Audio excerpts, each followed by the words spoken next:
Here we are again with Castlevania. I gotta say, I kind of missed this game.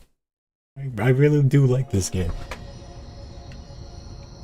Hey. Now let's see if I remember what I'm supposed to do here. I probably don't. If I remember correctly, we just got our asses kicked by Trevor Belmont.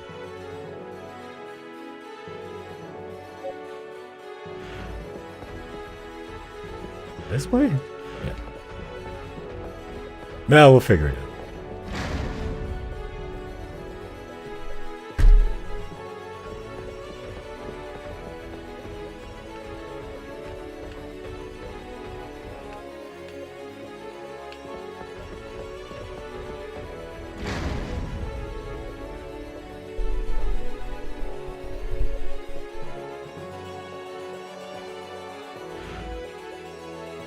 Yeah, I think we exit the castle and just keep going, so...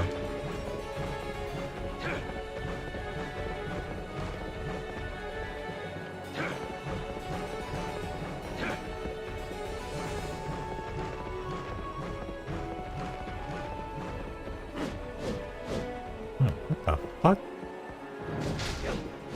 A thief. Ah, yes. I always knew I had it in me. Another one.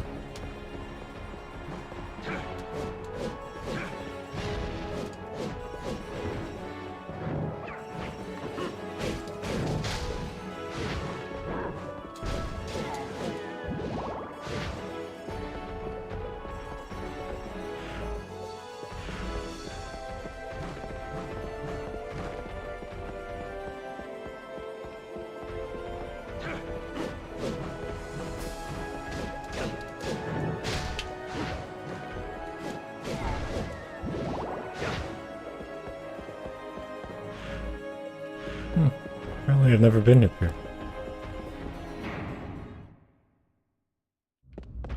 Oh, what do we have here?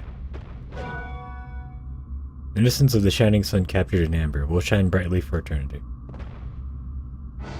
Does it do anything? Oh, maybe you combine it.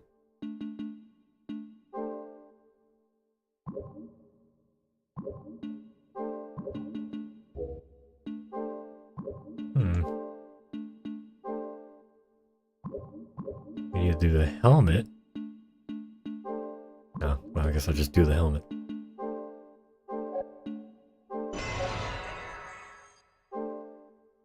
The Russian helmet.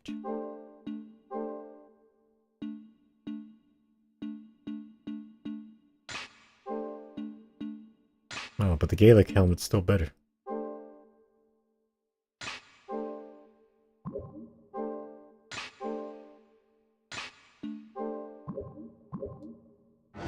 Right. More treasure for me.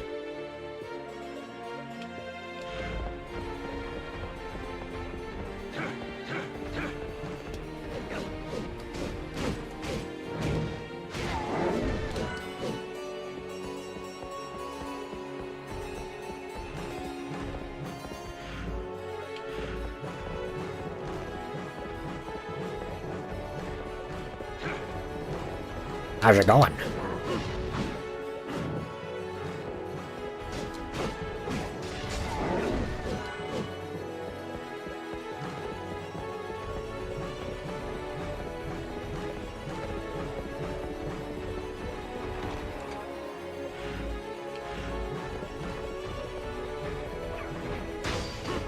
Perfect.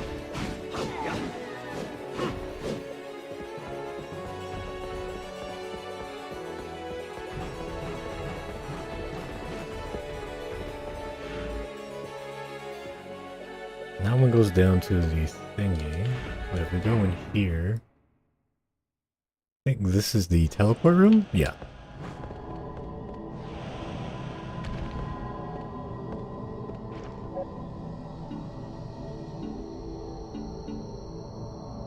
Goes back to where we were before. Because we're here. This kind of reminds me of Chrono Cross. This kind of like little thing here that like opens up.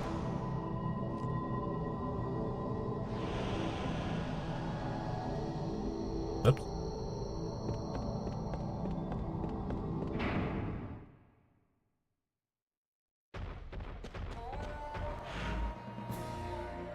Anyway, we've just opened up this place, so it's starting to come back. I remember. Oops. Let's take a look inside, shall we? Yeah, the aqueduct. Here we go.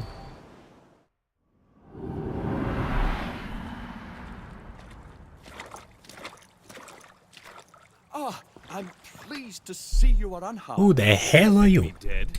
I saw him earlier. I feared that perhaps... I came too late then. Which way did he go? Along this path lies a forest. He went there, probably making his way to the village on the other side. And what of your mission? To purify this land and remove the curse? Yes. It looks like they sync the lip sync up to the English dub. He is the source of this pestilence. He... Ah, how could I forget? There is a matter I must attend to. By your leave. Yeah. Alright. See you later, strange man.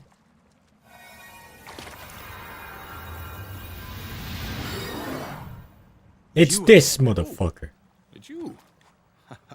I was expecting someone else. You spoke with him, didn't you? And why should I answer to you? Perhaps you'll accept my advice then. You would do well to avoid him. Do not be drawn in by his words. Your advice is neither solicited nor welcome. I will use any means necessary to achieve my revenge. You've been warned. I'd like to speak with you further, but I must track him down quickly. He is the one being who is beyond my recollection. Goodbye for now. Alright, see you later. Whoever you are. The Mortival Aqueduct. Get him, boy, get him! I'll bet this. A devil shard. Take this devil shard to the shop, and through the process of devil forging, a new instant devil can be created. Oh, that's cool.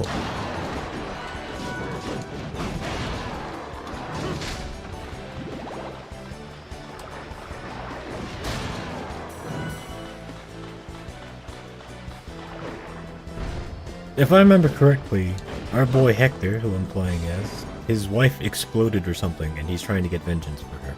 If I remember correctly, it's been a little bit since I last played it.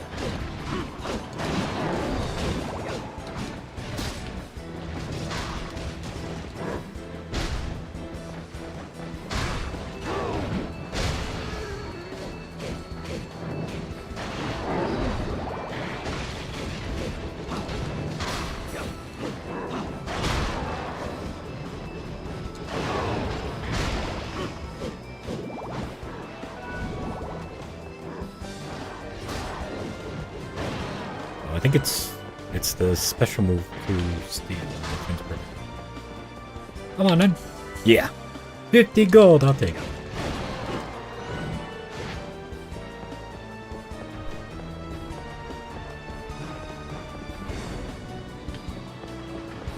So these guys dropped 50 gold, huh?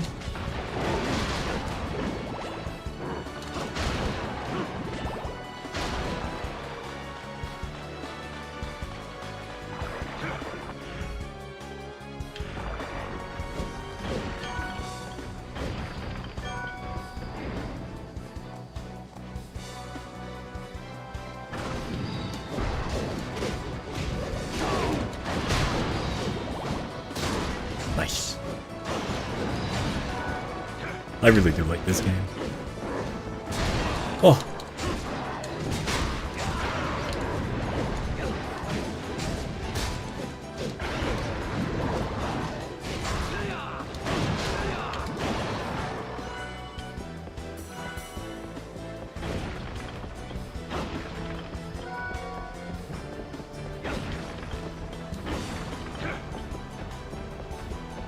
3 ways. Or I guess 2 ways, because we came into 1. Let's just go keep going this way.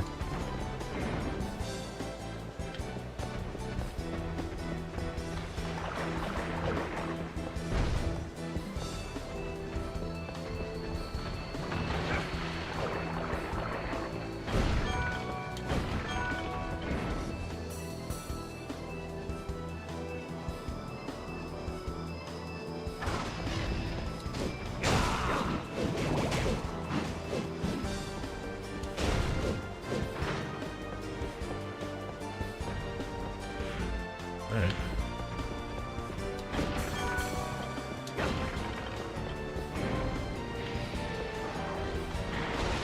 Oh. Oh, it's these things again. Stupid ass.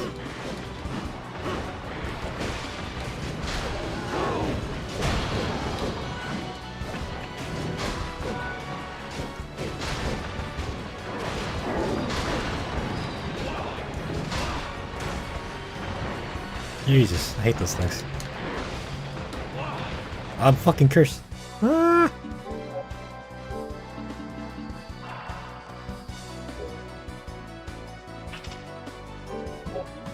Did it work? Yes. Get him, boy!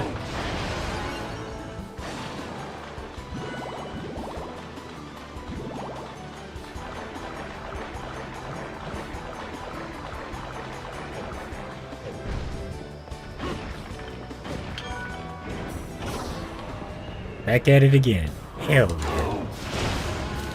I like this game. I really do like this game. It's good fun.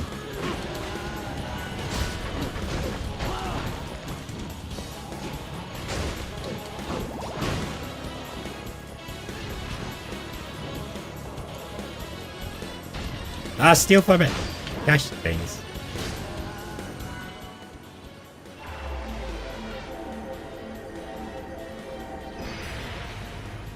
Ooh. It's a juggernaut, huh? I see. Alright, still cursed.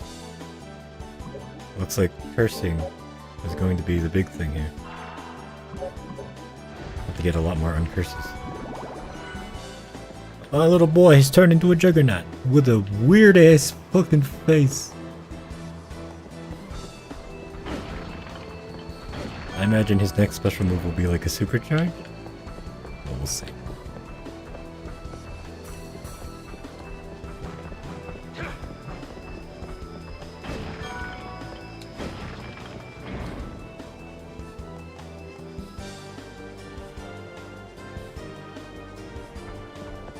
Wow. It's one of these. Can I, like, destroy this? This isn't good.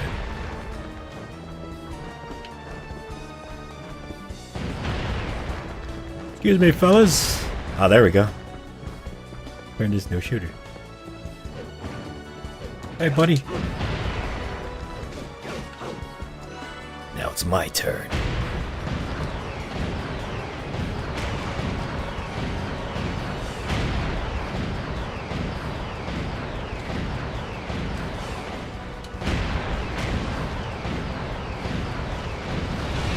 Hey.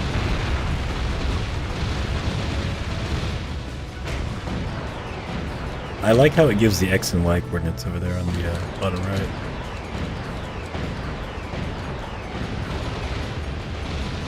Hey. Anybody else?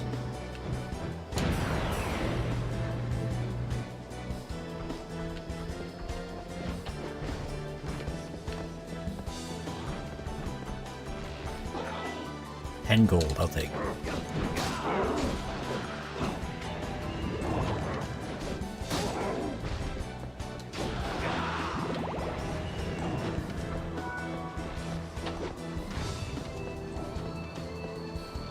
Yoink.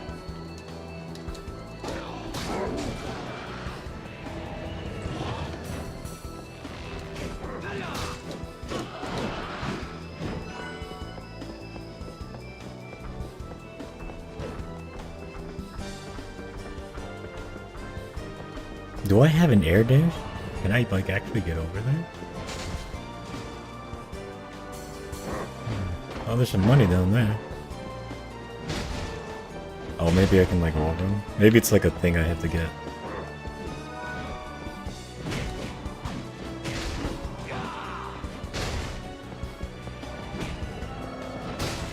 But there is a way back up if I do fall.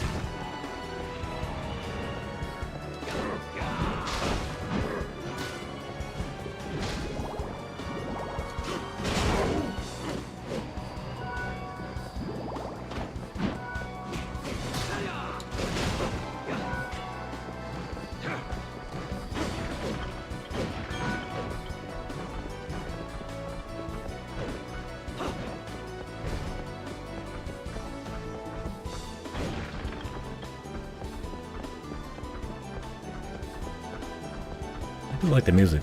Could this quite possibly be a trap? Nope, it's just 500 bucks straight. I see.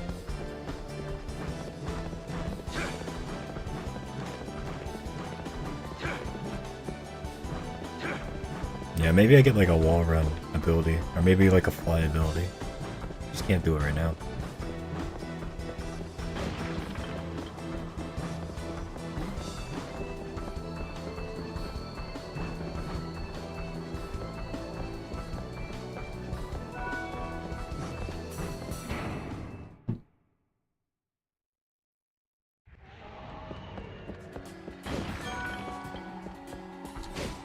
Save room. Sprint ability would be nice, yes, I don't have to keep on, like... I have to keep on rolling. Homing eye. Alright, do it!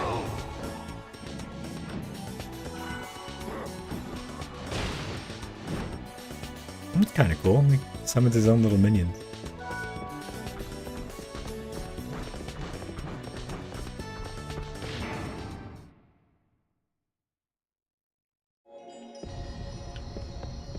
Have a shave here.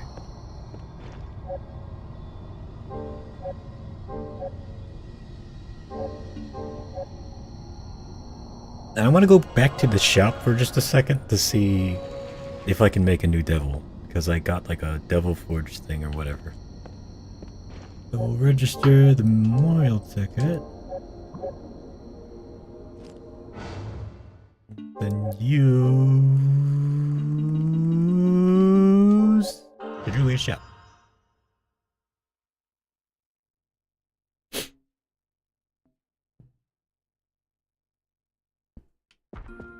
Hello, my darling. Good to see you came back.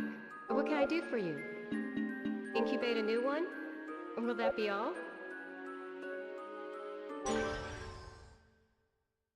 Magmard. Oh.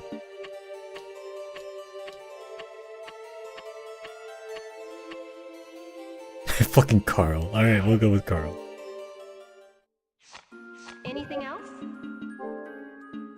Will that be all?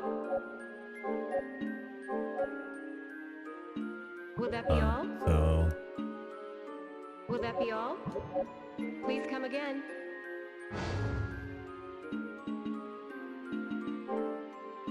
So by doing that, I've made a smaller one.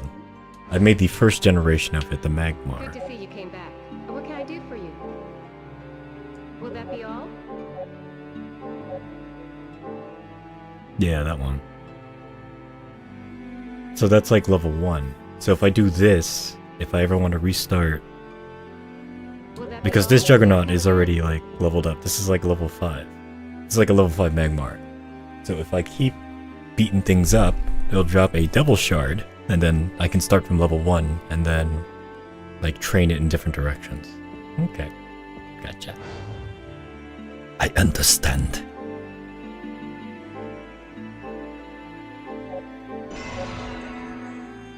A Yakuza bat.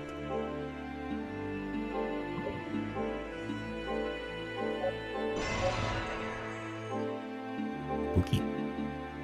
Actually, here, let's start from up here, because I'll probably use these more.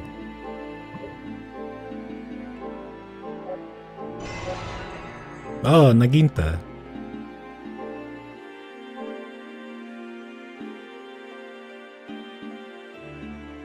What am I doing? 38 damage right now. Supposedly the result of researching the ultimate weapon, but absolutely zero class and style. We can try the Naginta for a bit. And then... how's the bat? Oh, he actually just uses it like a real bat. That's it. That's the one attack. There's no combos into it. Even from a jumping position. Alright, let's use the bat for a little bit. See if it's actually good. Somehow I doubt it, but... oh wait. I have to buy some shit from her too. Good to see you came back. What can I do for you? What do you need? Hello, my dear. I need, like, just 3 of these. Anything else? Will that be all? Anything else? Yeah, Will let's that be just all? make it Anything like else? Will that. that 8 and be 8. all? Please come again. I believe that's the first special weapon. Alright, whatever. On to our trek. We'll use this home run bat from Super Smash Bros. To defeat the demons. Maybe it does like 1,000,000 damage. Oh, it like, all it does is just make them go fast. Oh, you can knock them to other people! Oops. Oh, this is gonna be a pain.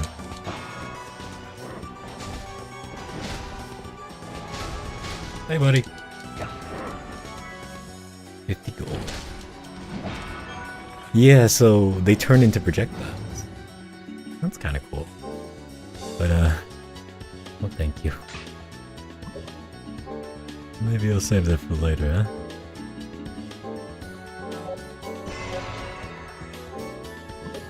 Lamalar.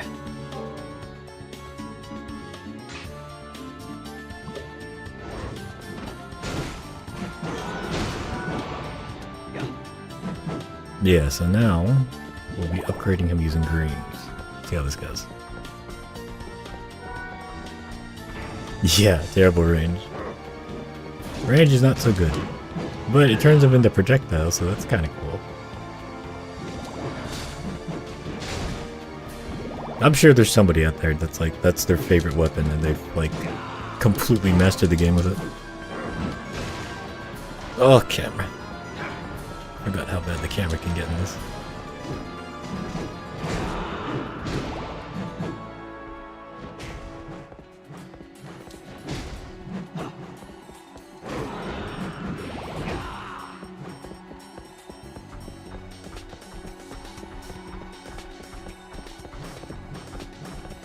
But yeah, being able to run would be great. Because I have to do this the entire time. And I don't even know if that makes it go faster.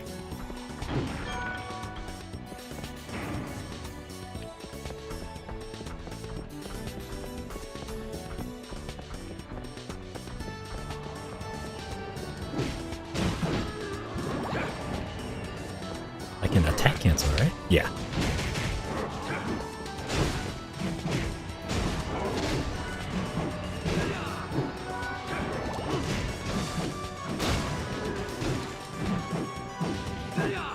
I just have to get used to the speed of this.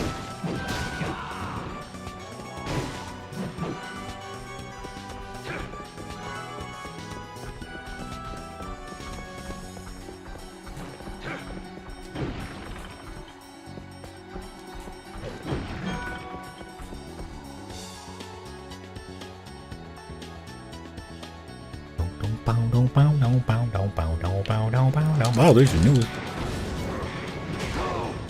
Use the summon eyes.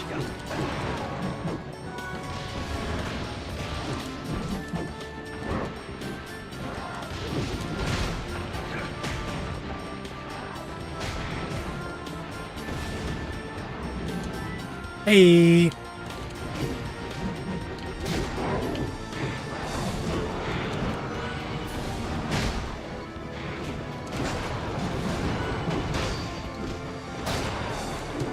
I don't know what happened there, but apparently I won, so I'll take it.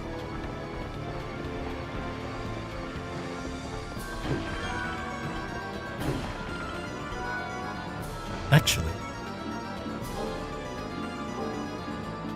try these, because these are the newest fists. This is new, but I can't make nothing.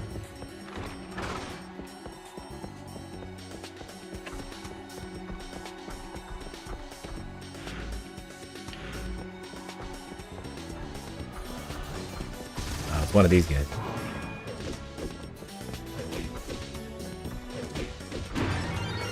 Hey!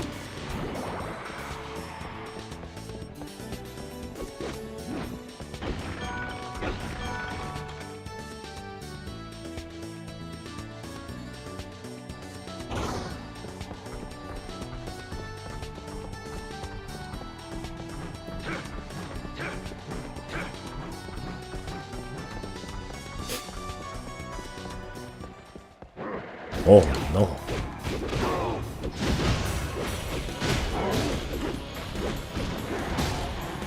It's a trap.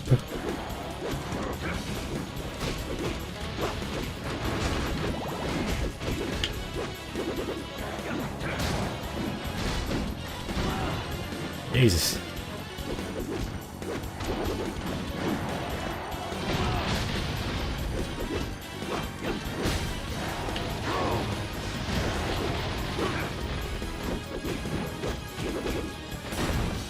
I'm fast, but I have no range. I don't remember that.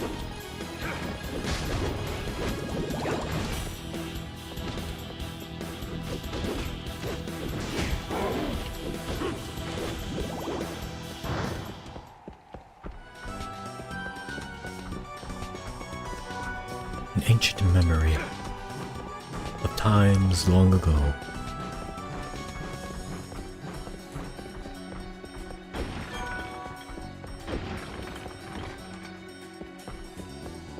This doesn't look suspicious at all.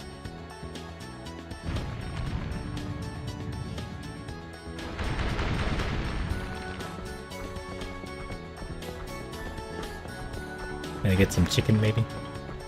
Nice little meal for our boy Hector.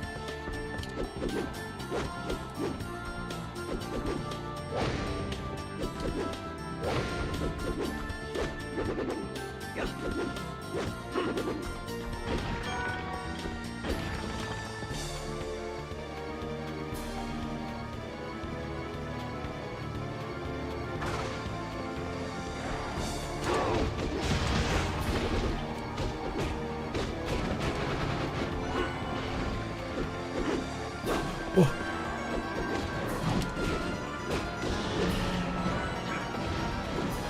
I think these guys are too fast just for fists. Oh.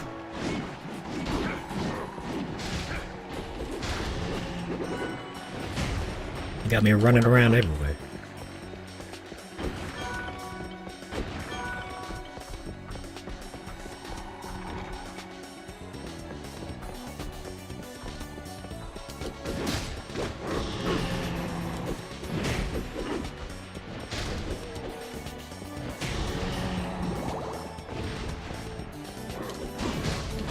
Excuse me?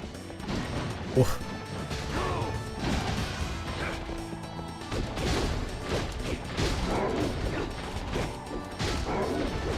I think the fists are better for like just one-on-one slower enemies. They're definitely not great for these fast guys. They're cool though, I like them.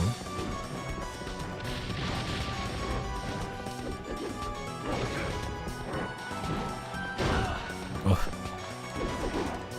I get my ass torn out of here. Alright, let's switch, shall we? Just keep the good old broadsword. Then I'll have a potion.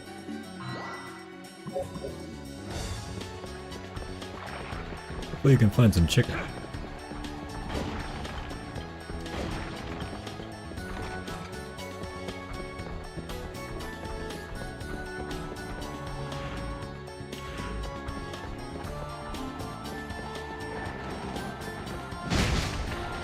Go go, gadget homing guy.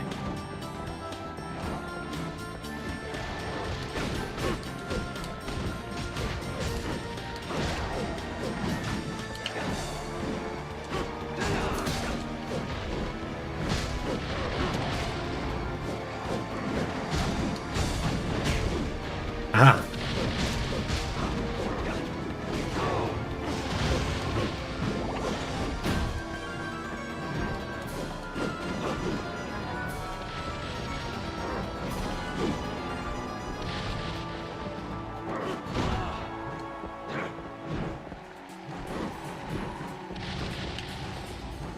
Hate those bombs.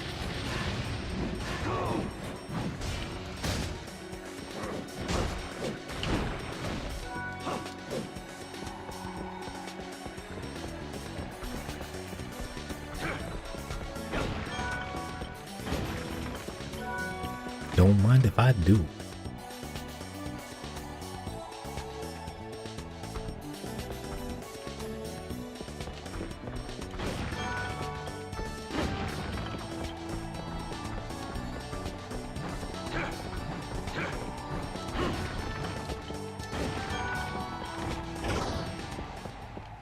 Now, what's all this then? Ghost dogs? Skeleton dogs? Ow.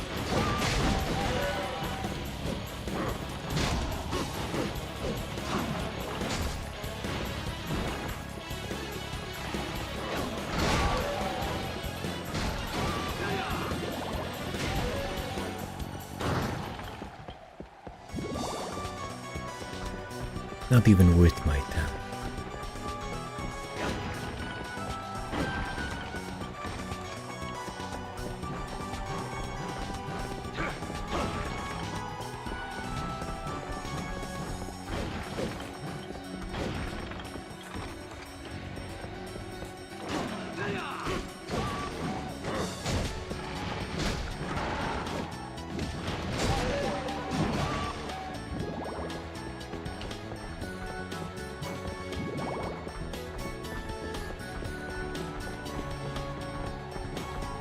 I'm thinking save room.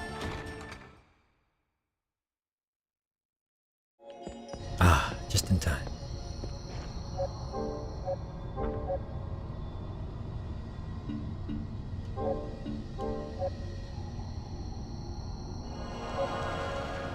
Beautiful. Perfect.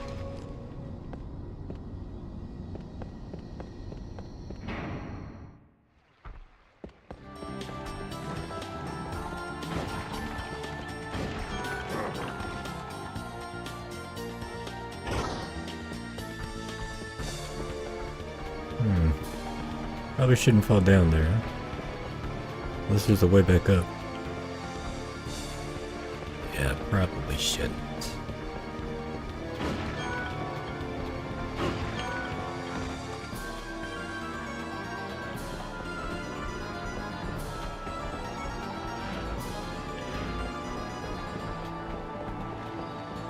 Hello, boys.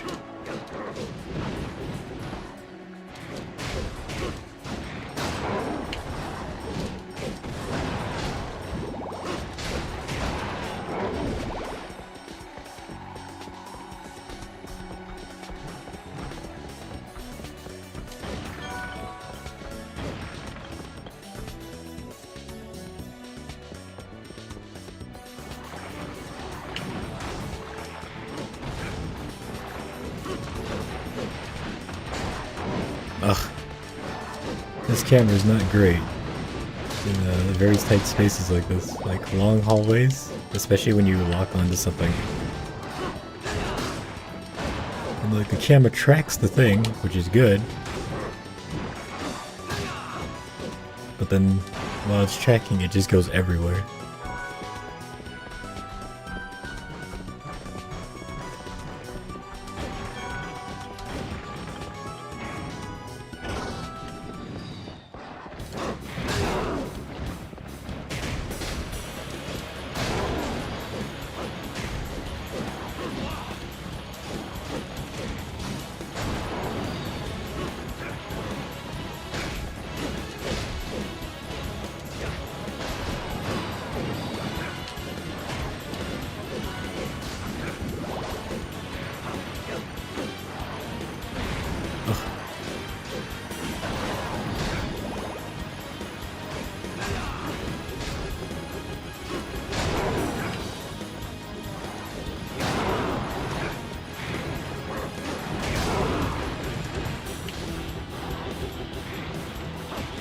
Look at these assholes.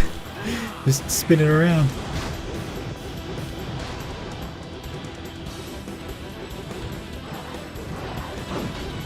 And it's hard to steal from them because they're in like a spinning state like that. Oh! Aquamarine! Brute force level 2. Yeah. Alright.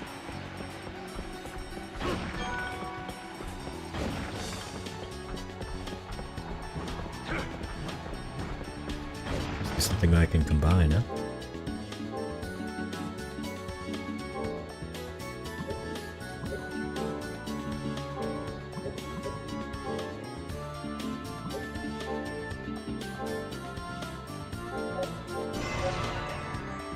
Jur. Helmet not marine. Yeah, sure. The frogmouth helmet.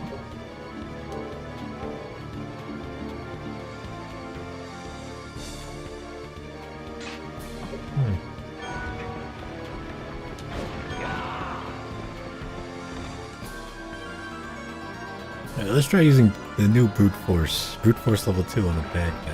See how that turns out.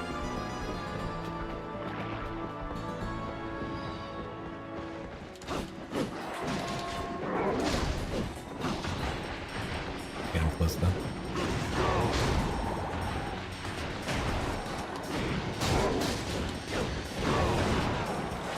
It's like a super uppercut, what I can tell.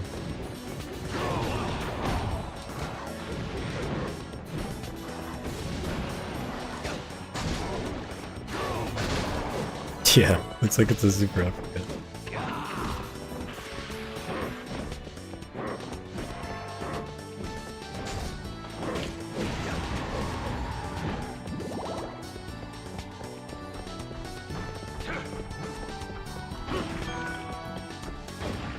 It's like Ipo's. Oh, that was chicken and I didn't get it. Is it still here? Yes. Yeah, it looks like that brute force is like a gazelle punch from Hajime no Ippo. Just a full bodyweight uppercut. Like Ippo does it.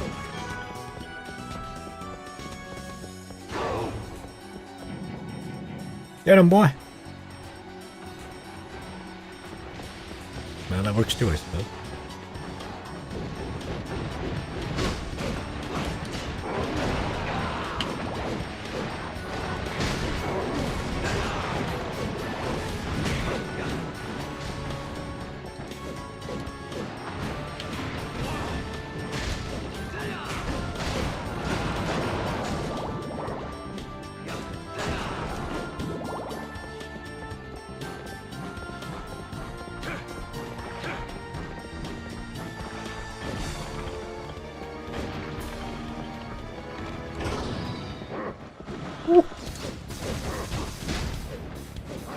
Oh, there's all these fucking dragons.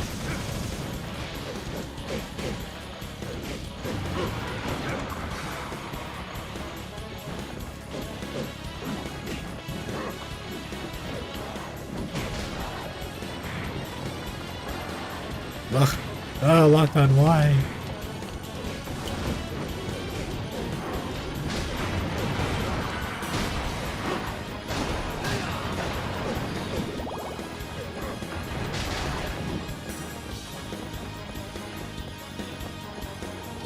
Oh, how's it going? That bad thing, huh?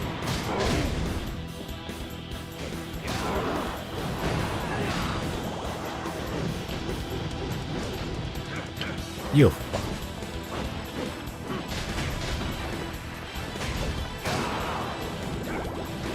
To be honest, half the time I don't even know what's going on. But I fucking love it.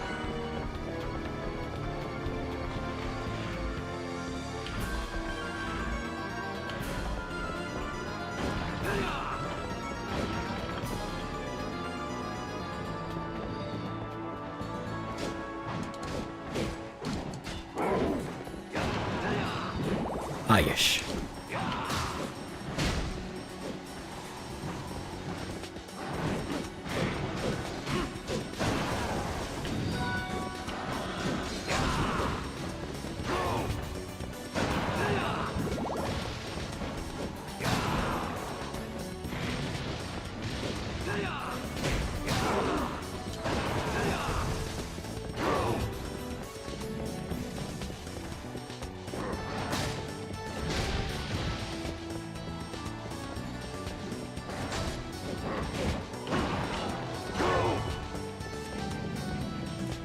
Go!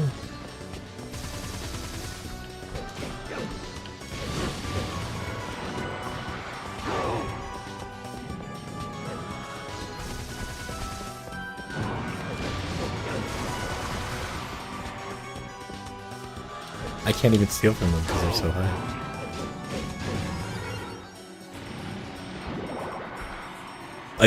I love how they just sink into the ground vibrating. That's my favorite way of like any enemy just like disappearing from the battle zone. Just slowly sinking into the ground while shaking violently. Making good progress here.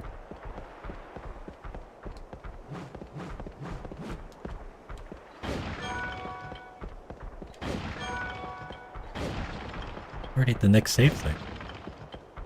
Why do we do that? Let's take care of down here, shall we?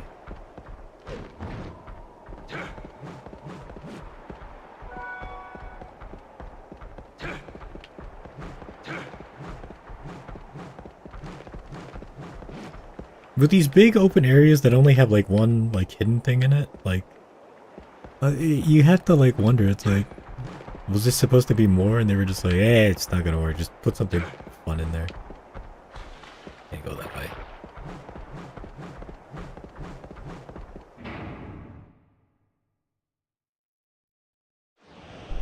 Oh, it's a teleport thing.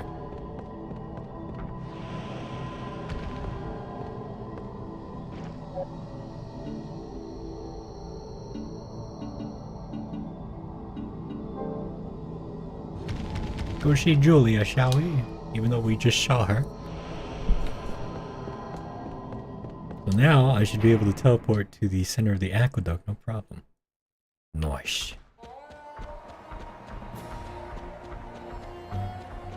Where's your house? This one good.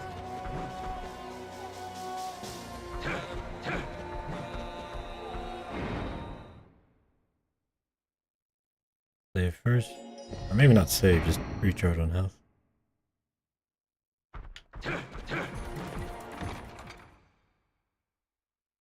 Hello, my dear.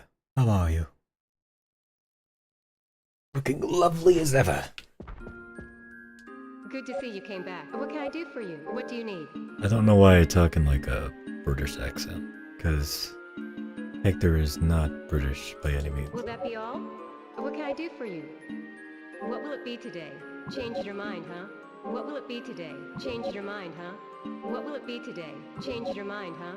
What will it be today? Change your mind, huh? I love how she talks, just on every menu. Will that be all? What do you need? Will that be all? Do your best. Will do. That's classic game. That really is. That's like the old like 80s and 90s. Maybe even, yeah, 80s and 90s like NES games. Oops. Like specifically like those like shooters and like there's like stores. Not shooters, but like what are they called? Shoot 'em ups? Yeah, shoot 'em ups. And like there's always like a prelude with like a store. Oh wait, don't go this way. Don't do it stupid. Use the teleporter because you got it. Make things easier. Like on those shoot 'em ups, like you'll get to like an interlude. There's like a store and there's always like a shopkeeper who talks a lot. Like every time you change the menu or whatever, it'll be like ba ba ba ba ba. I like that. Like this game's got soul. It's got charm.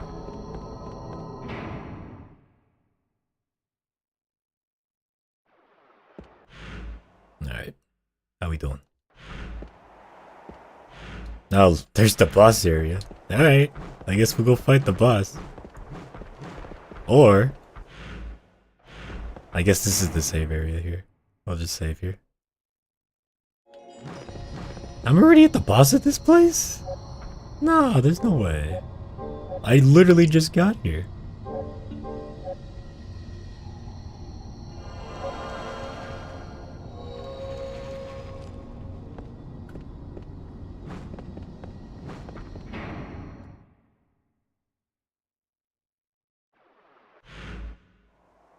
Man.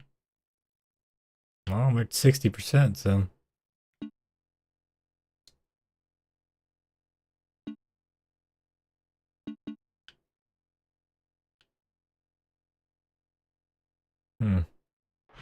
Missed one room back there, but that's fine.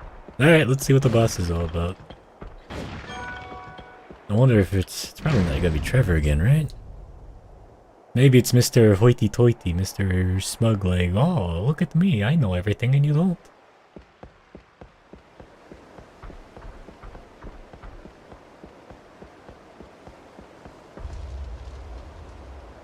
Oh man, that untextured ground that I did not see coming. What the hell is this?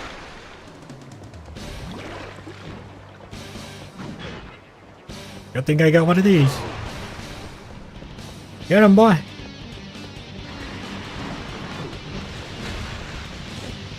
A skeleton diver, huh?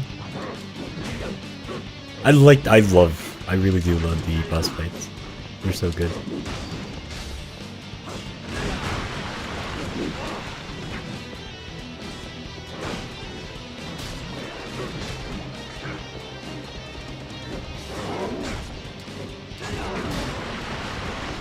Jeez. Calm down, take it easy.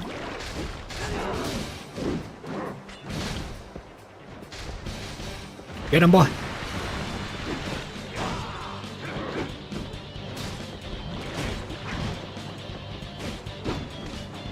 I also like how the soundtrack is just like hard rock.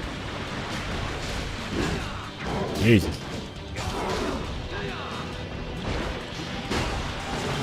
Oh, what the fuck is this?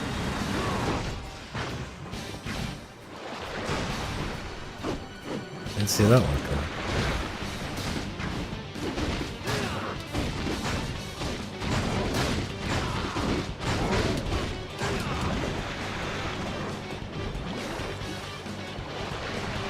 Get him, boy.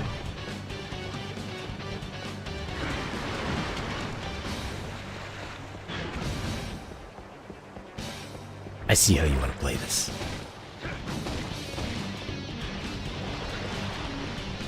Oh, you can't take much more of this. The Juggernaut.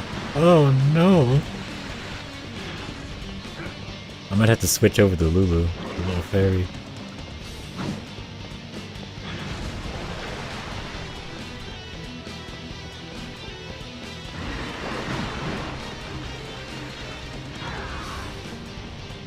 Yep, there he goes. Alright. Lulu, go!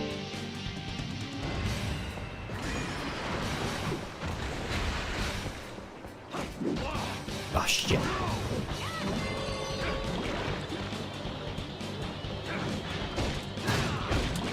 Okay, so I can still heal. Okay.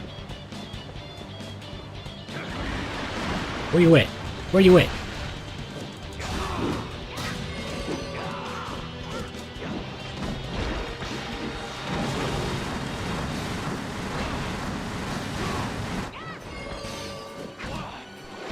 Things have gotten substantially harder without the Juggernaut now.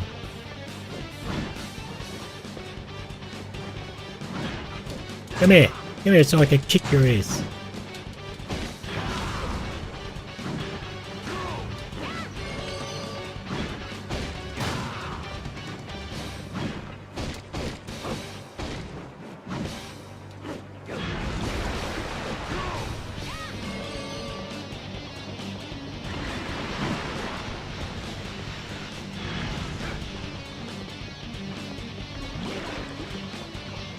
Is this really what he's gonna do? Alright, if that's what you really want to do, just circle me and start throwing spears like an asshole. Woo! I love this. I really do. I love this. I'm enjoying this a lot. Woo! Come here. Come here.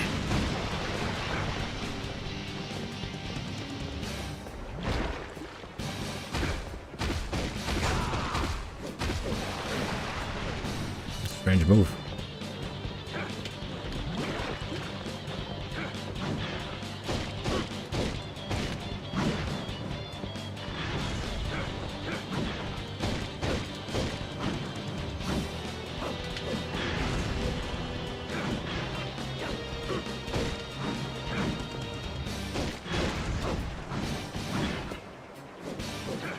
Come on, come on. Oh Looks like a House of the Dead boss, yeah. Hey!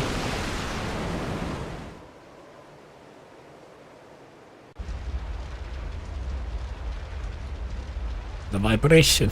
The vibration in the controller!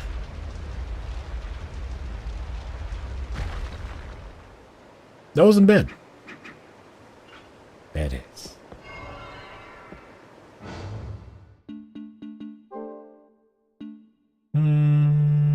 We'll keep Lulu for now. Try leveling up Lulu.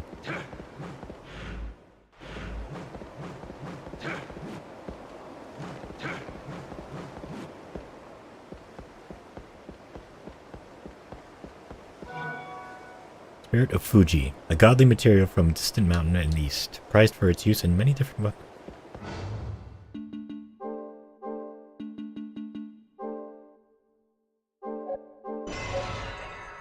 Oh, Onodachi.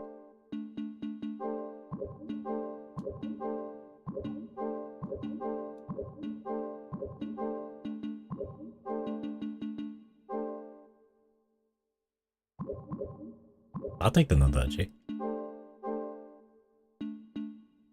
Long blade that really shows off the skills of its user. Its delicate curve is beautiful yet deadly. Oh, it's a fat one.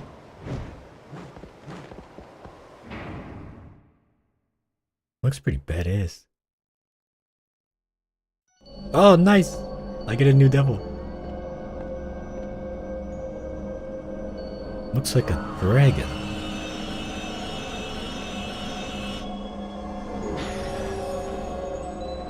If I remember correctly, this is one of the devils in the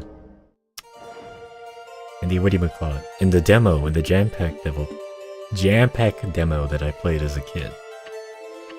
Let's name him or her.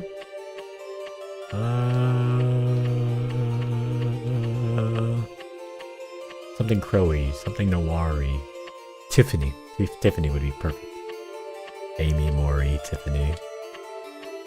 Natalie, Jeffrey, Novarno, Stanley, Chip, Stanley, Charlie, Delcy, Xander, Matthew, Nessie, Kankar, Marjorie, Nirvana.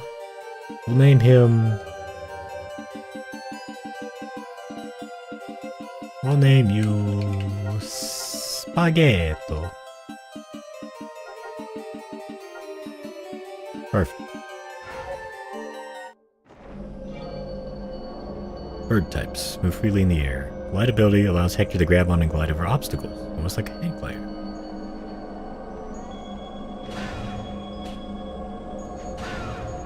I see.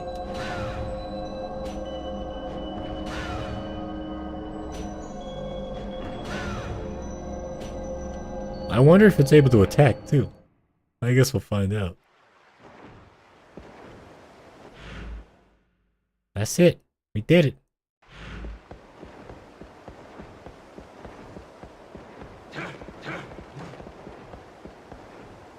Says I can glide, so... Does it want me to glide over there? Is that what it's telling me to do?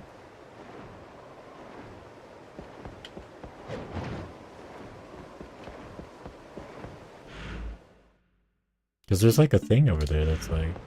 Oh, I get it. I think I get it.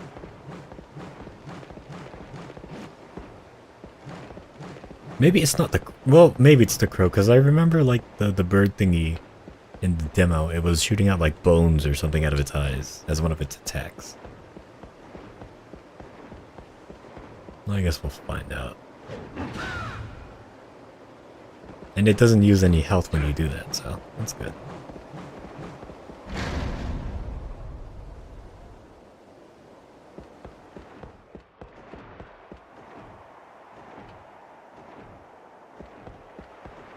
Yeah.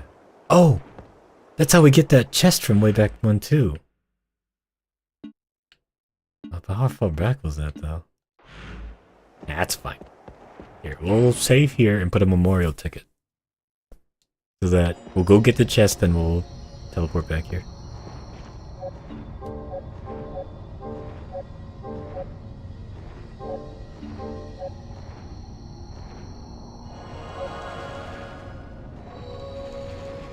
Alright, Spaghetto, let's get to work. We gotta get that chest from way back when. Maybe there's something good in there.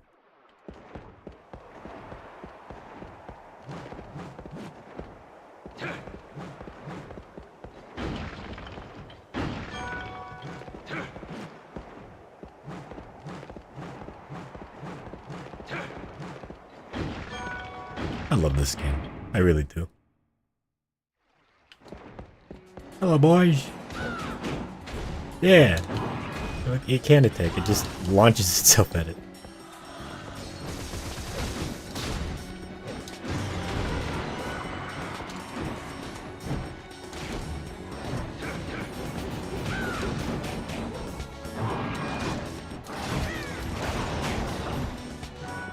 I'm up fast. That's what I like to see.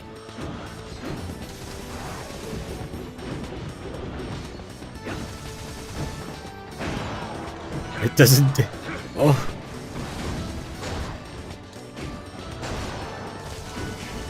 Sorry, does not do so well against these fast motherfuckers. Nice work. Get him, Spaghetto, get him.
Hello, boys.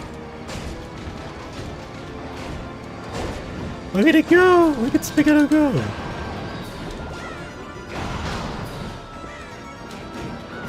Man, he's fast. Look at him go. Little Spaghetto.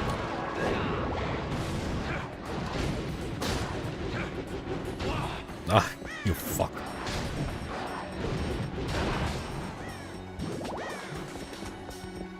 Alright. Remember how to get back there.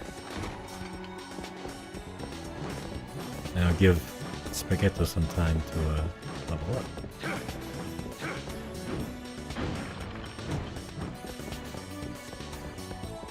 Oh, boys.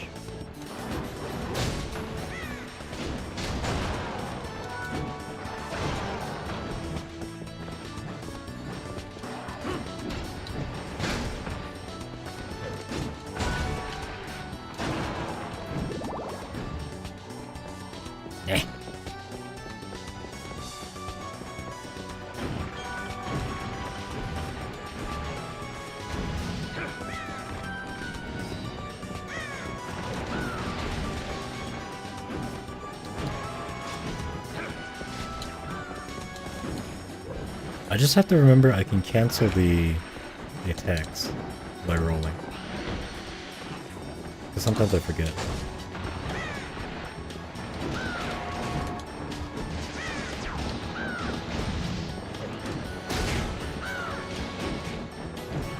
It's like a truck.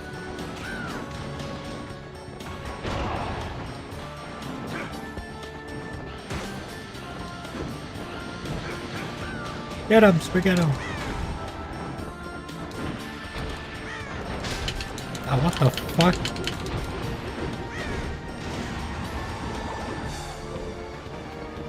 I've seen that move before.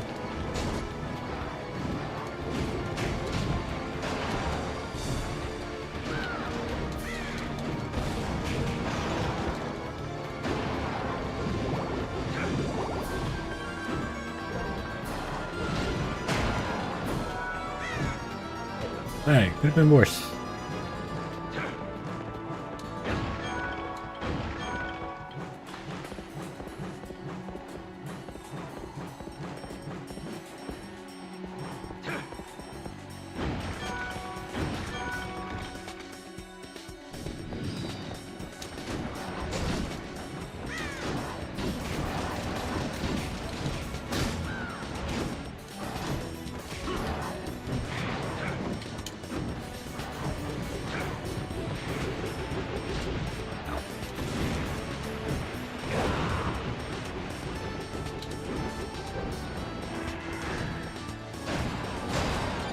Hey.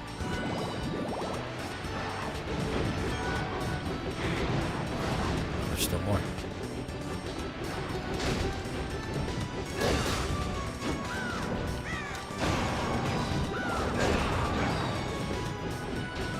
Oh, I thought I could steal from him.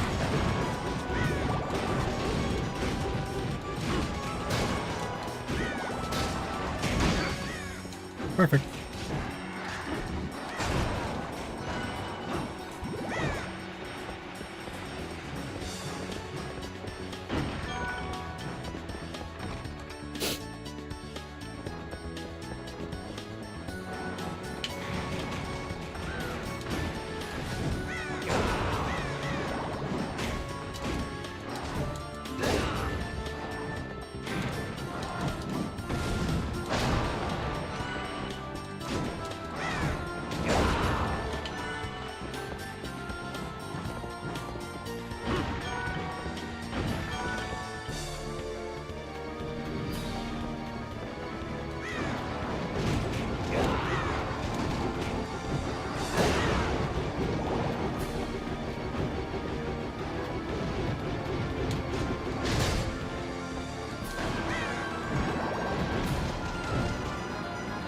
Yeah, look at that. Look at that multi-hit. If we level up this crow to like pretty high, those multi-hits will just shred through people. Come on, we got work to do.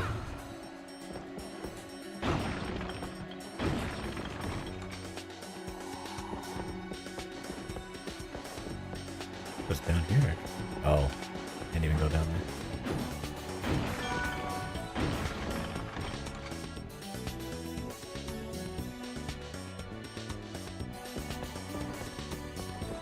Hey, room. I'll be back. I'm back.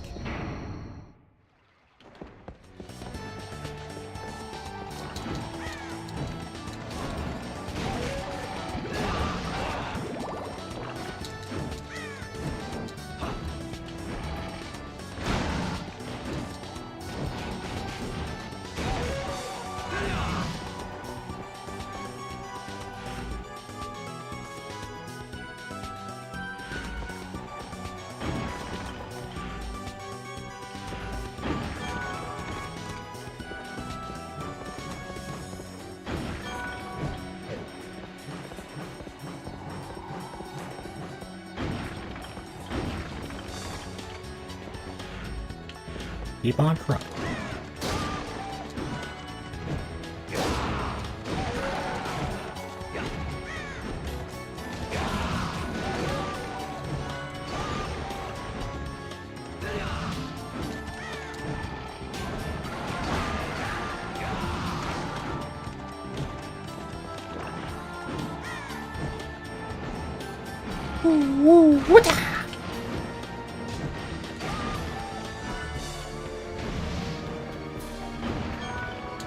Alright, I'm getting the feel for the Naldachi now.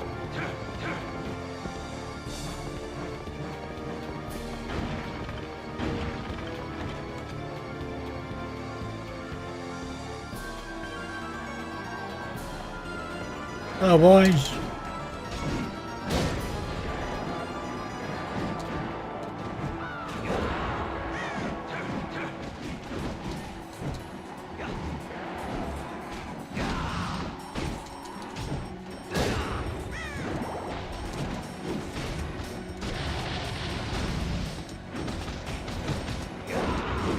I think this is secret. The second one. Just now.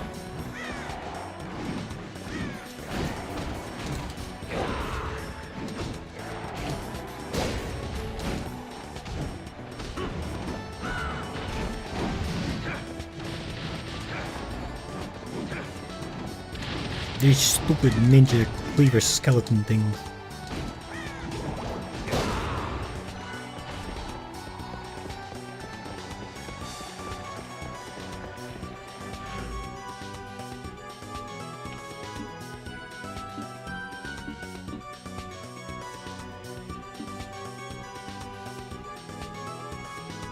I'm here. It's on the 3rd floor. Turn around.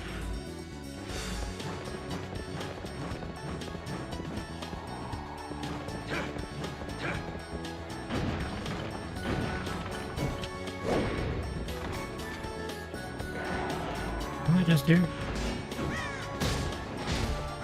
Yeah, we'll see.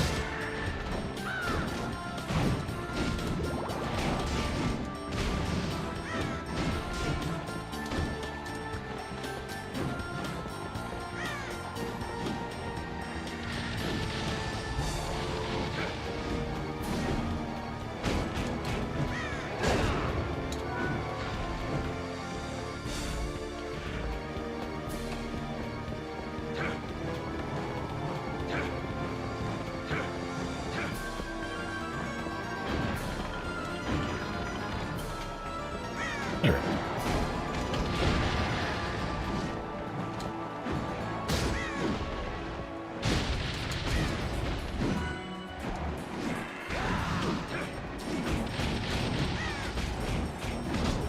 I'll take the slow hitch.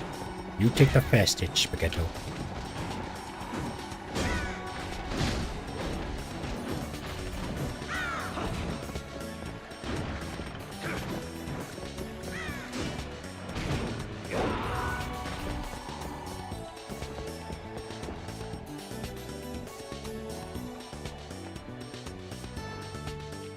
Yeah.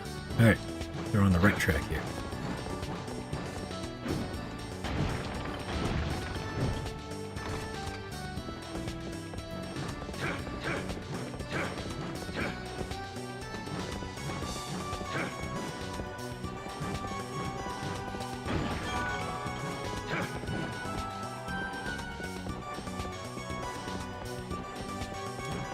Why did an aqueduct have to have so many stairs? Flips for days. Hey Jesse. Just playing some Castlevania. Yeah, there's no run button in this game, so I just have to... It's like the old Legend of Zelda game. You just have to, like, flip to go faster.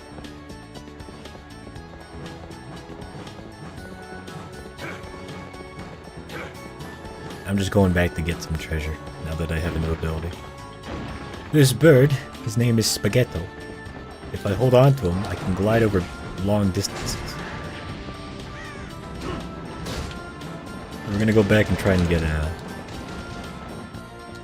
chest that I couldn't get before.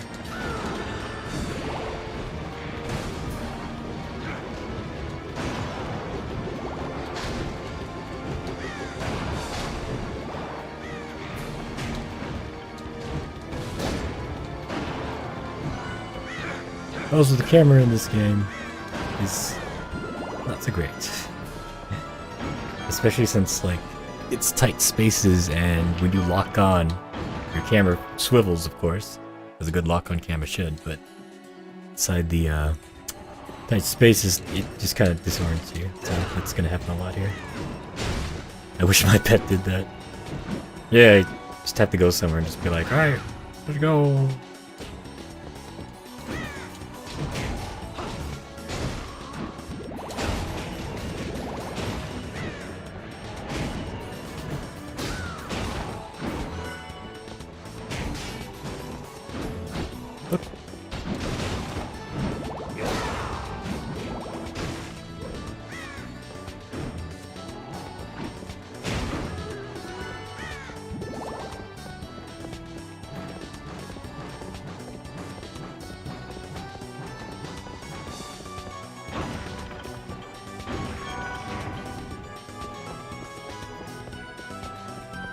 Maybe one day, Jess. One day you'll have a pet that can do this.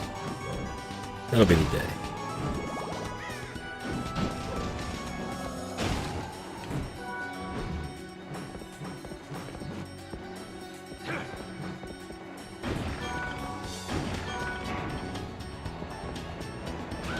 Alright, we're getting back up to the courtyard here, so we should be getting close.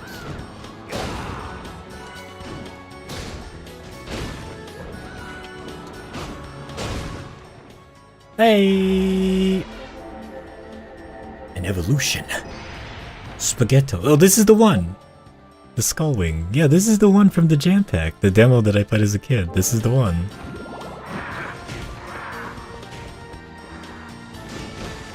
Yeah, and then I think if it upgrades some more, it can shoot bones out of its eyes. Yeah, that's the one. This is from the demo. The 2005 Jam Pack demo. I don't know about that, but maybe 2025 will be that crazy of a year. Well, seeing as how 2024 was somewhat strange, I can believe it. Also, just check this out. Watch this. This guy does the Leon pose from Resident Evil 4 when he sits in a save chair. Yes, Spaghetto, that's what I named the crow. Like, it's from Resident Evil 4 when Leon sits in the saddler's chair. Yeah, see? Spaghetto. There he is. Innocent Devil Spaghetto.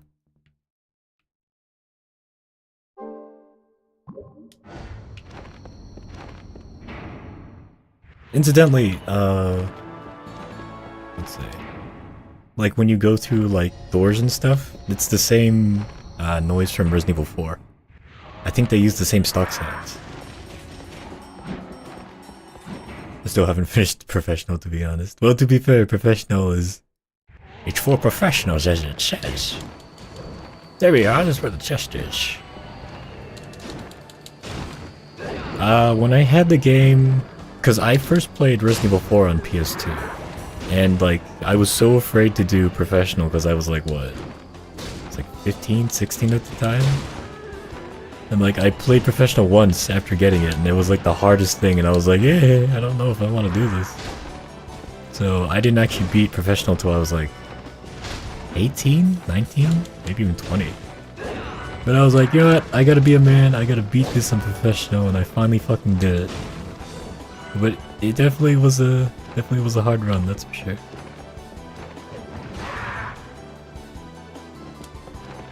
Oh, thank you, Spaghetti. Oh wait, I need a ferry. Come forth, Lulu.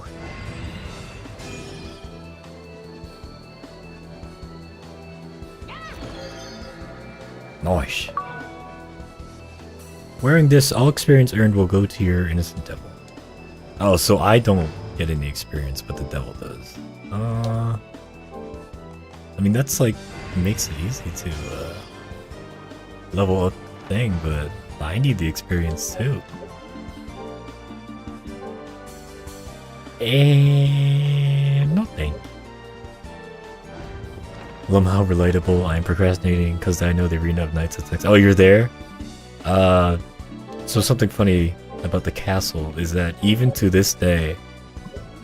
Oh wait, no, let's go back to the save point. Even to this day, because I was actually just playing it recently. I was playing the PS2 version on emulation. I still get anxious when you get to the water room in the castle. Like, I still get anxious, like setting up and getting ready to play it. To this day, I still get anxious. Like, in the remake, they made the water room so much more easier, and I'm like I was gearing up to play it, or I was gearing up to go through the water room in the remake, and I'm like, okay, this is probably going to be even more fucking hard. Voices. But it was like so much more easy. Also, shh, cutscene. Also, for voice acting nerds, Do not go beyond your bounds. this is filled with You very must good dubbing speak talent. act upon matters The guy I'm playing as, his name's Hector. You had The guy in the better blue. refrain from His saying name's Hector. anything He's voiced by Crispin Freeman. That is correct, of course. I don't know these guys, but I'm sure they're voiced by people who are also famous in the dubbing world. Circumstances? I am merely lending assistance to one who is seeking what he already desires. It is the same with the curse. That's ridiculous. You have different rules for yourself. This discourse is at an end. I cannot have you interfering any... Here's your top hat, so that makes him invincible. He can't hurt me.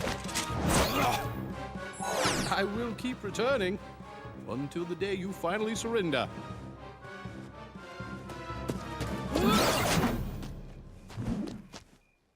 No one escapes from me. Spooky. So, those two are enemies. Interesting. Yeah, no, don't feel bad. For the arena nights in the original on professional, all I can say is, like, try to have 2 flash grenades, because there's 2 waves if I remember correctly of nights, and like 50 gold, and like just break the helmets so that the plaga inside is exposed, and then move to the next night, and then once all the plagas are exposed, then use a flash grenade to blow them all up at once. That's how I did it. The water room sucks. I followed a speedrun to do that part. Yeah. I still use the strategy that I figured out as a kid. Oh, carpet bombs. Alright. I think this is it. This is the move. Go! No, it's just... It's actually carpet. That's cool though. Oh, it does so much damage, just 74 damage? That's like 1 swing from my fucking sword.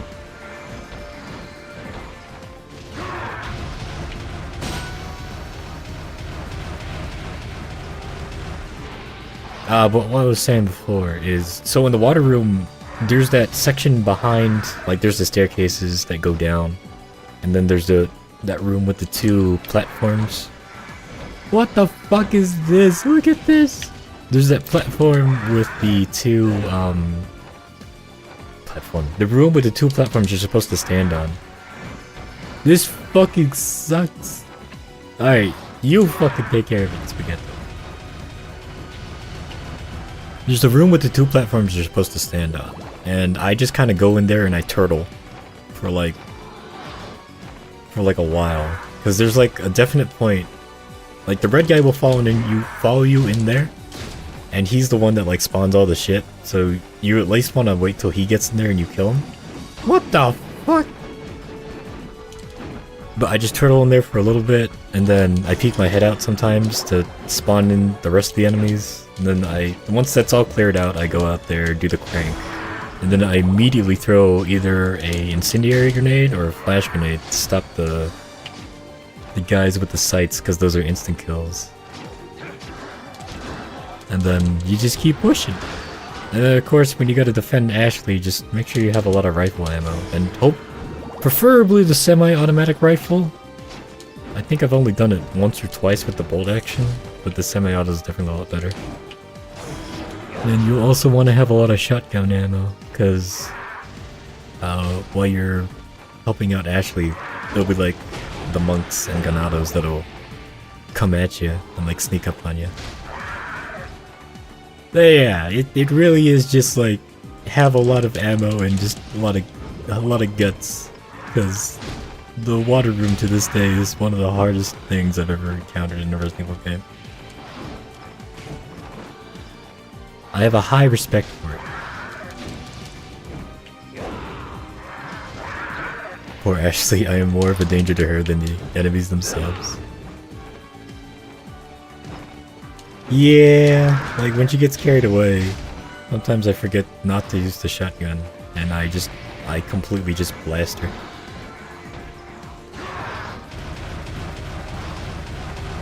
I will say though, Ashley in the remake is a lot more fucking annoying in that regard. Well, sometimes, because in the original, she like just stays glued to you. Like she's always behind you, or always tries to position herself behind you. But in the remake, they have her like just, you know, just like Free Willy, just running around like an idiot. So the more times than not, I've like ended up blasting her. I'm like, what are you doing? Stay in one place. Why are you running like this? I'm listening to Leon play Castlevania Pete. Well, technically I'm not the official Leon, but you know. But yeah, no, I don't like how in the remake you can only tell her to stay like close or far. I'd rather she just stay behind me. Like if it was maybe like run around and hide, or like stay behind me and always be behind me so I don't fucking blast you.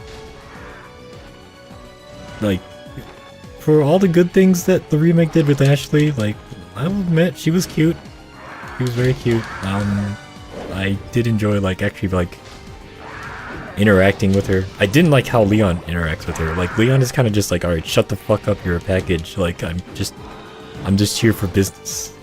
Whereas in the original, Leon's like, he's always like, so in the original, when Leon talks to fucking Ashley, like, he's always using a higher tone of voice, and he's always trying to comfort her. Like, he's always like trying to be nice to her, like always be like, hey, it's gonna be okay, don't worry. Like, for example, I remember that in the castle, after you have that solo section with Ashley and you run around and you dodge the knights and do the puzzle and everything. I think these guys just hit this spawn. Let's get the fuck out of here. Like, in Ashley and Leon reunite, he's like, hey, you did good, don't worry about it. Like, he says it in a higher tone of voice because he's trying to be nice to her.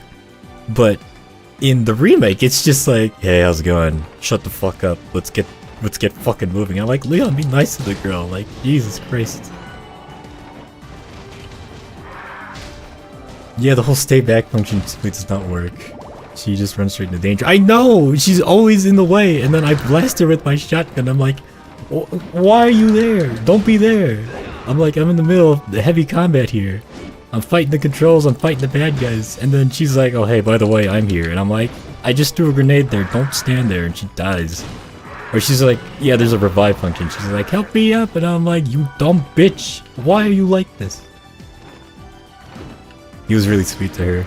He did good. I just did that part the other night. Yeah, like, legitimately. In the remake, Leon's just like, alright, business as usual. Let's get going, shut the fuck up. But in the original, Leon's always like, hey, you okay? Or, I don't know about you, but I'm ready to go home. Like, he always talks to her in a higher tone of voice, always tries to comfort her, and I love that. In the remake, of course, because Leon is fucking super serious, like, we can't have that, so he's always like, whatever, Ashley, let's get out of here. You're here, I guess. You're my mission objective. And it's like, Leon, be nice to her. She's not used to this. Like, seriously. Alright, let me have a potion here, because I'm getting my ass torn out. There we go. Get him, boy!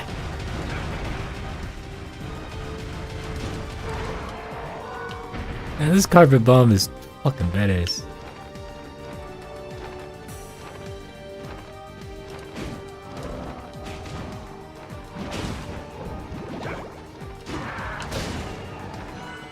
I gotta say, while we're also talking about Resident Evil 4, I don't like how the remake did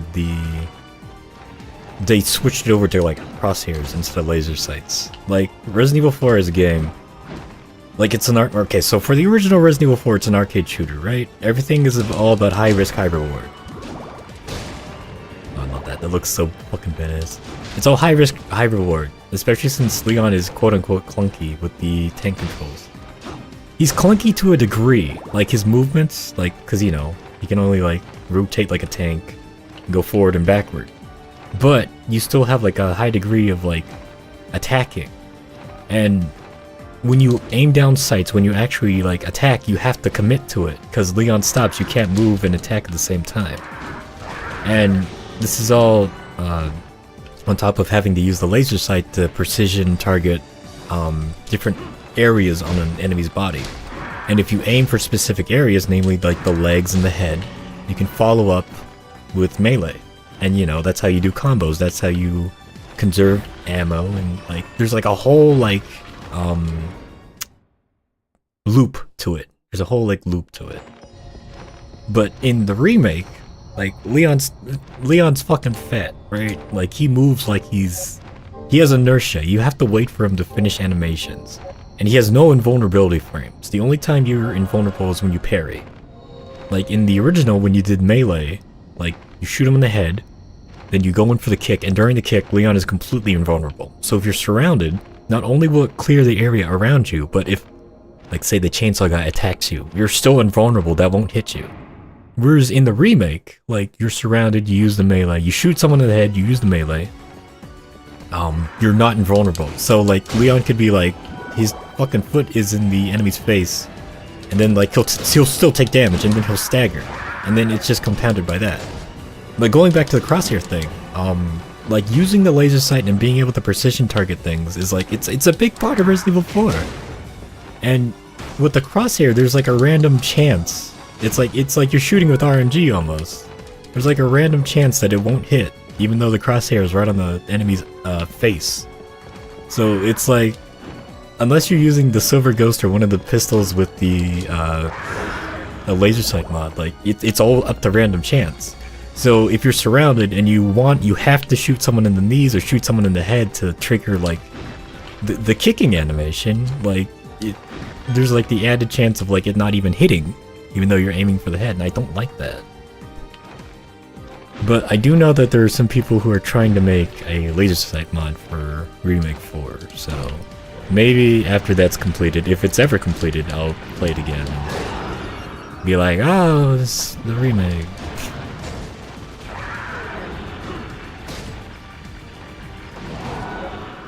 Oh, there we go, bone shot. It lacks that satisfying sort of rhythm. Yes, absolutely. There's a rhythm to the OG RE4 that is not there in the... Yeah, this is the one. This is the attack from the demo that I played as a kid. But yeah, there's a rhythm because, like, for all intents and purposes, like, it's an arcade shooter. It's an arcade shooter wrapped up in survival horror. So, like, it's satisfying to pull off those combos. It's satisfying to, like, precision target things and like know that like you're always in a state of high risk, high reward, because Leon, like, let's face it, he's just made of tissue paper, and it's just it's multiplied when you play in professional. Like, what one Gonado would just throw you into like red, and it's like, why? But yeah, no, like the Remake 4 is like, it's a completely new game. You know, big surprise, but like it's a completely different and new game. And you know, it's a good game, I will say. Like, I don't completely entirely hate it, but I will always say that like it's a good game, but I wouldn't say it's a good remake of Resident Evil 4. Like we've just been talking about the gameplay stuff, like we haven't even gotten into like the story beats and like how they've changed characters and how like all that shit. They got rid of all the cheesiness. There's no fun to be had, really. Nothing really silly. Leon's not like having... Like in the OG RE4, Leon's like having the time of his life. He's like just enjoying the journey. He's like, this whole thing is fucking stupid, but I fucking love it. And I'm here for the ride. Like, that's what it feels like. But in the remake, you know, we have to be super serious. Because Remake 2 was serious, Remake 3 was serious. So then Remake 4 has to be serious. And it's like, ugh. It's like, just to throw a joke, have fun once in a while. Like, he still does the one-liners and the wisecracks, but they're delivered in a way where it's like, it's kind of like, whatever. Like, the delivery of the bingo line. Like, it's so much more different, because in the OG, it's like, where's everyone going? Bingo? Like, Leon says it like, Jesus, what the hell's going on around here? But, you know, here's my cool guy phrase, and it actually lands. Because I believe myself to be a cool guy, and I am a cool guy. But in the remake, when Leon says it, it's kind of just like, yeah, I survived. But, you know, here's the thing I can say, as a kind of like, take the edge off. And, you know, that's all fine and dandy for Remake 4's, the situation it's used in, but it still doesn't have the charm that the original has. Dude sounds depressed, yeah. Yeah, in Remake 4, Leon is super depressed. He's just like, I'm here and I'm doing my job. And it's like, Leon, have fun. If you're not having fun, I'm not having fun. Like, do more stupid shit. Like, and I know there are people who sit out there who say like, oh, in the remake it's a lot better because Leon is serious. Because it's a quote-unquote serious fucking situation. But like, I don't think they realize that like, Resident Evil was based on all those old B movies. And like, movies with bad acting and like, campy dialogue. Like, that is the essence of Resident Evil. Like, for God's sakes, like, there's a man, you got fucking Wesker out there who's like all superhuman and doing stupid shit. You got this big ass corporation that is like, oh, ha ha ha, we made zombies, BOW. You know, like over that kind of over the top stuff. Like that's in Resident Evil's DNA. But, you know, with the remakes, they're kind of like cutting back and stuff on it. And it's like, alright, if you want to be super serious, that's fine. Like, that's fine, just not really my cup of tea. Hey! Oh. Spaghetto has evolved from Skullwing to Spaghettosaurus.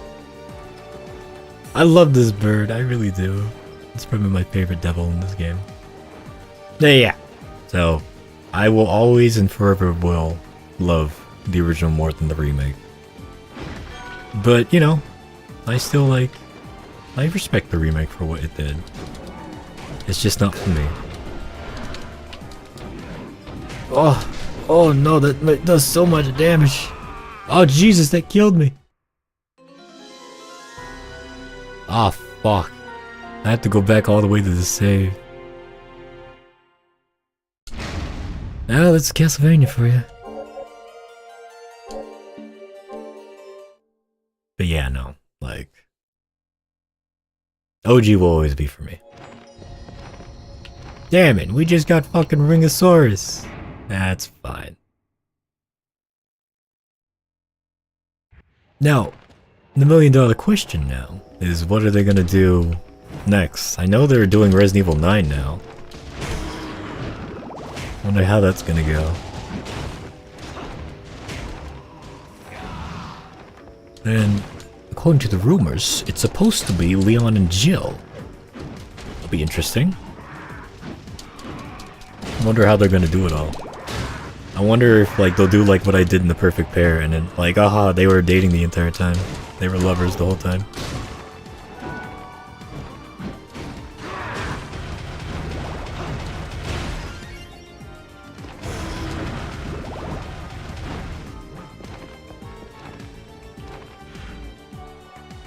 This way.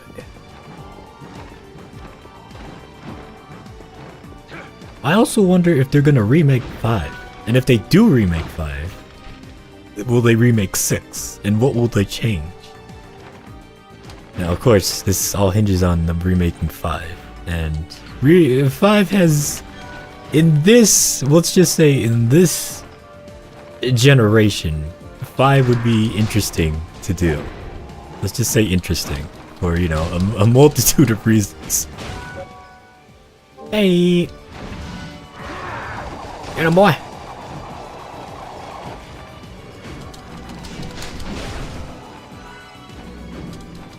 But if they do end up doing 5, like, what's 6 gonna be like? Like, cause 6 is just literally is, they just go balls to the walls with everything.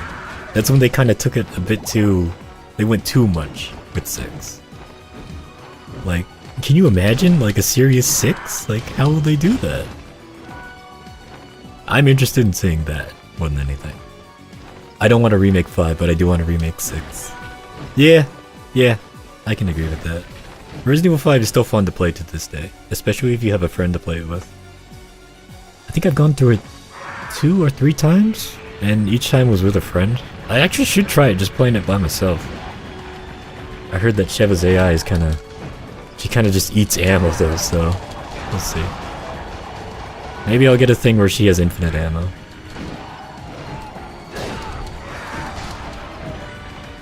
But Resident Evil 5 is still fun to this day. Like, you got a good friend with you. And Mercenaries is always good. I've always loved playing Resident Evil 5 Mercenaries. Jesus. I remember very specifically there was a time where me and my...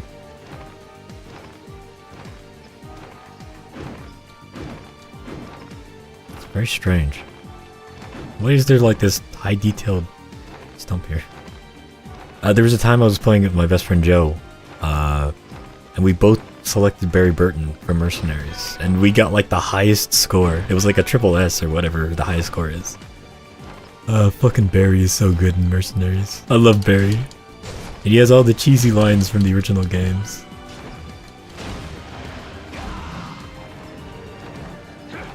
I say if they remake 6, like get rid of fucking Helena Harper, get rid of Hamburger Helper, right? And just do it where it's Claire, right? So Leon and Claire, like it'll be like the beginning of Infinite Darkness. Also, hey, Megasaurus, very nice. All right, let's try not to die from the boss next to us. The next boss, rather.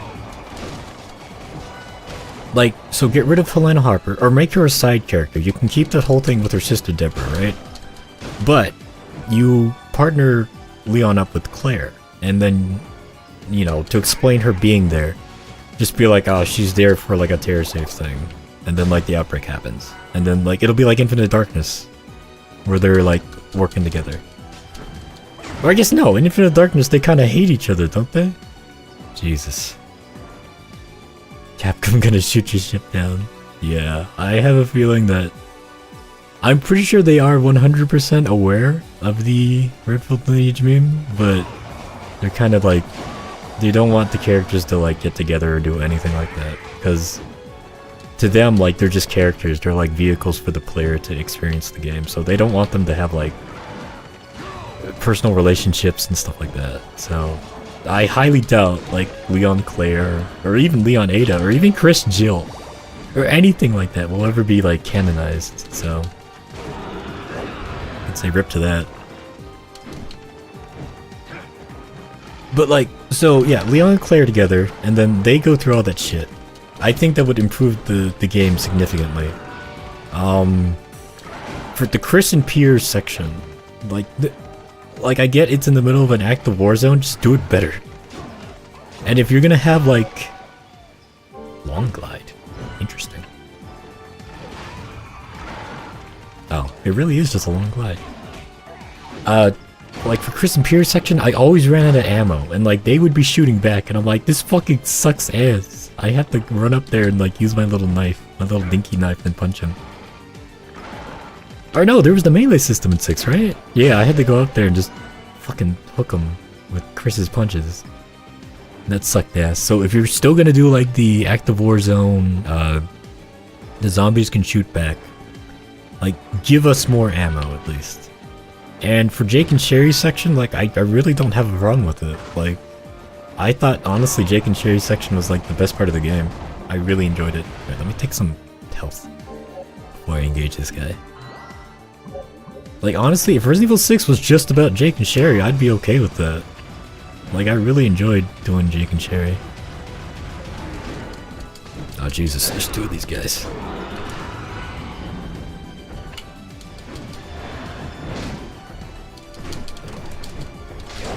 And for Ada's, I don't know, maybe working the agent a little better. Because he kind of just shows up and is like a figment of Ada's imagination. But you know, Ada's stuff isn't really meant to be played with 2 people.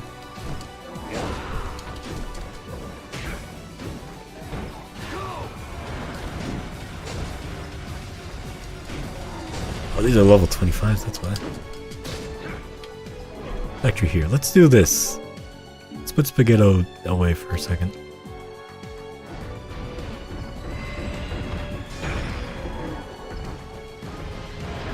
Ada's imaginary friend.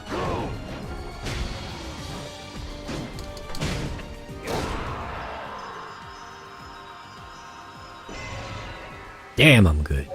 The Devil Shard. Nice.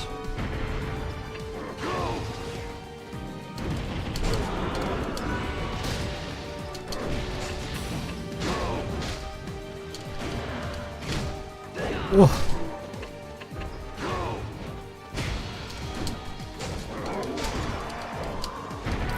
Nice.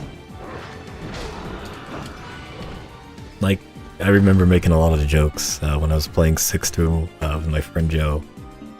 Like, fucking... Oh, wait. Switch back Spaghetto, please. I love Spaghetto. Just making all those jokes of, like, Ada's little imaginary friend. Because, you know, Agent disappears in the cutscenes and stuff. Oh, a map of the area. Lovely.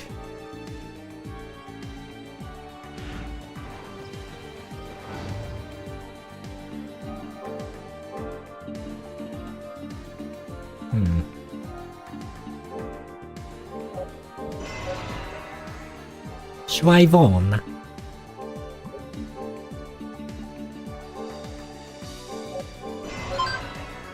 Long spear. A lot of fist weapons now. Knuckle duster. Ah, she.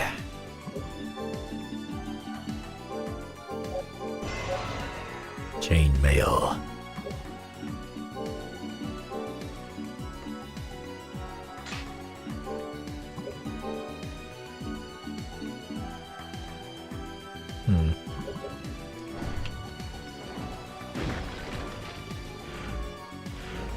Probably should take another potion, huh? Also, Spaghetto's about to explode.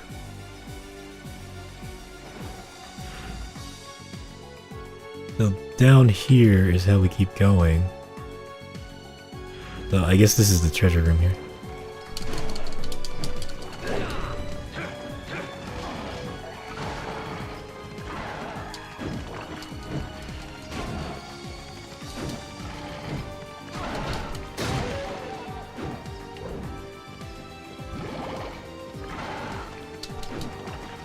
I'm playing Resident Evil 2 and I didn't understand there's a second part of the game, so I just played the first part with Leon and then Claire, and now I don't want to finish part B. But yes, part B is the, that's like the canon stuff. That's where all the canon stuff happens.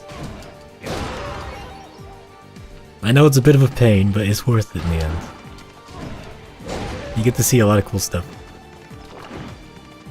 And Resident Evil 2 isn't really that long of a game, isn't it? Like, I think you can beat through the story in like, maybe like 6 hours? Like, it's pretty short because it's all like, there's multiple sides to it.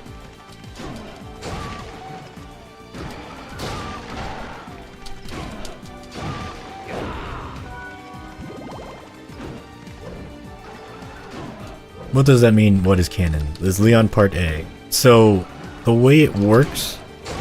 Well, it's weird how Capcom does it. So, they take elements from both the B and A sides, from the differing characters. But I believe most people say that, like, Leon A, Claire B. Or maybe it's Claire A and Leon B. That's like the quote-unquote canon way of doing it. The station makes it feel like an eternity. Yeah, it kind of slows down there. Hey, buddy.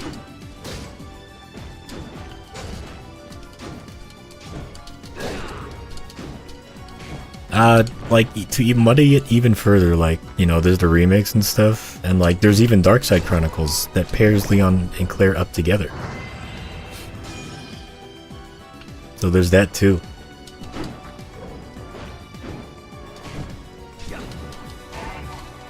And honestly, I kind of like it better how Darkside Chronicles does Resident Evil 2, because... And even Resident Evil 1. Well, that's Umbrella Chronicles, but... I like how Darkside Chronicles does too, because it pairs Leon and Claire together, and they actually go to the station and, like, the whole game together. And I think that's the more logical way of doing it. Like, if it, like, actually happened, I think that's, like, how it would... If that car crash didn't happen and separated the two of them. Like, I think they would stick together and actually explore together. And of course, you get more Leon and Claire moments. But yeah, all I can say is, with Resident Evil 2, like, I know it's kind of a pain, but it's worth it in the end, it really is.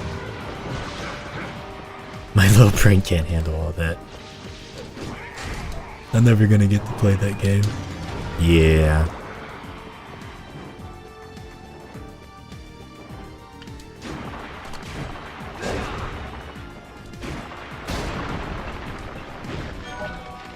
I think it was last released for PlayStation 3, I want to say, because first it was on the Wii. And then they released it for PlayStation 3. Is this still the fucking force? Jesus Christ. Ah shit, there's more of these.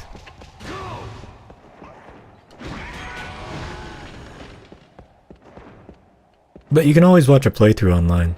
But be warned, with Darkside Chronicles, they took inspiration from like handheld cam videos. If you've ever seen the Blair Witch Project, and they kind of like shake all around and stuff, that's what happens in Darkside Chronicles, so you might get motion sick.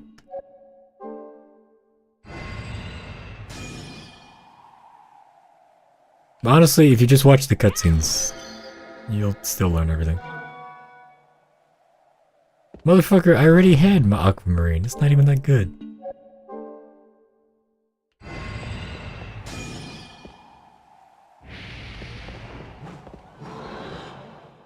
All I could say is just keep trucking. Keep trucking through side B.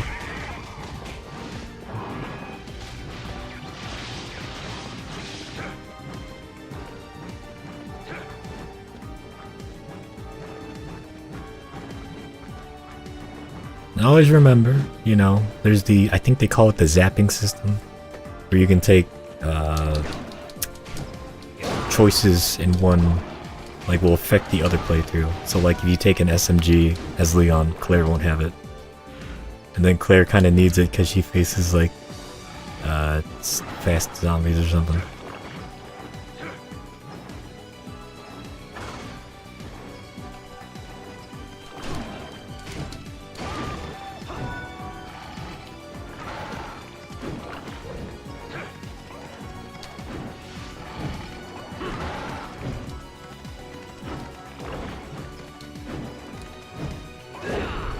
Ugh, the lock-on's not working so well for these guys. I was confused with Resident Evil 2. I was half convinced Claire was about to get romanced. By Ada. Why? Oh, because you thought they would go through the same scenarios. Yeah, no. Leon interacts with Ada, and then Claire interacts with Sherry. Little baby Sherry. Very cute.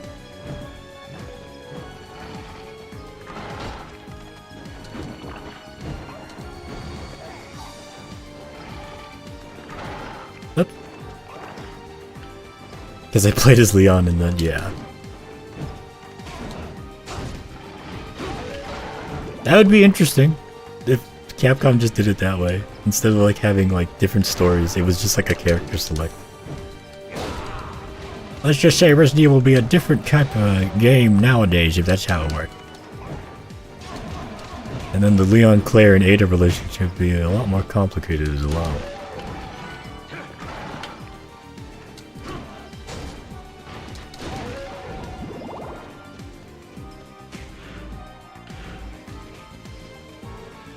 Alright.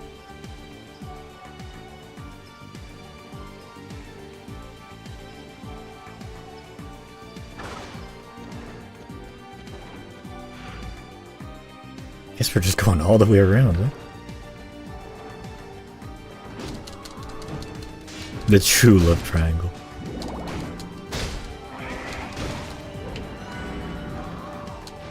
I will say, in Darkside Chronicles, when you're going through the character profiles, it, actually, explicitly mentions that Leon is awkward around women. It's like, he's steadfast in his duties, and, you know, tells a couple jokes, but he's also very awkward around women. Even back then, Capcom did.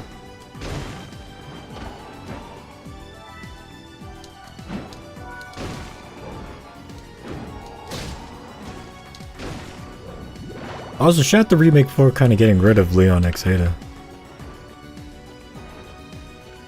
It's kind of just like, oh, yeah, there's this happened. We're just gonna gloss over it.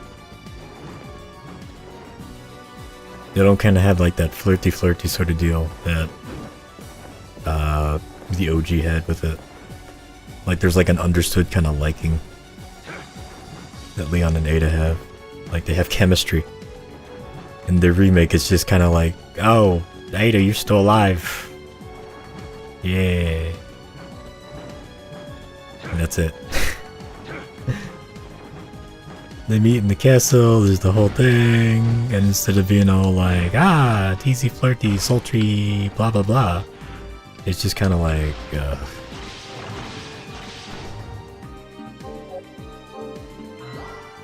need to get more potions soon.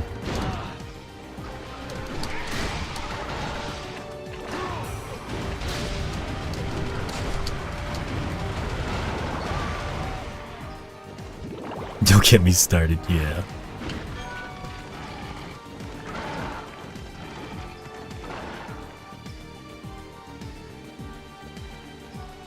Ah yes, a safe area. The equivalent of taking all the sprinkles off my sundae. I know! It's more fun that way if it's like, they have like history like that. But no, we have to be serious.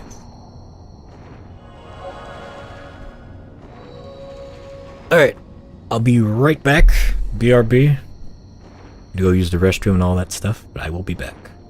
Here, just enjoy the bird. Be right back.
I have returned.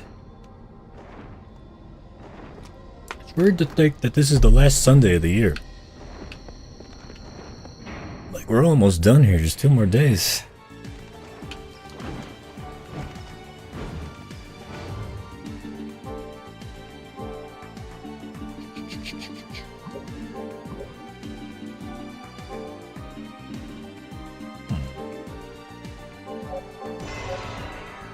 Eastern armor. Yeah. Oh, it is. Yeah, I had the exact same kind of like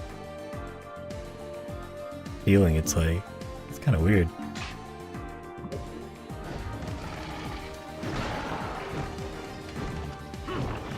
Holiday Purgatory, the space between Christmas and New Year's. Yeah, where you kind of want to get in the festive spirit, but also know, like, you know, you kind of have to be serious and do work and stuff like that for a bit. Luckily, in a couple days, we'll be able to, not even a couple days, just like 2 or 1 or 2 days, be able to get the New Year charm going. I've recently heard a thing where apparently people go under tables and they eat grapes. They eat 12 grapes as fast as they can. Or is it 7 grapes? They eat like some manner of grapes under a table to welcome in the new year, and it's supposed to bring them luck or something like that.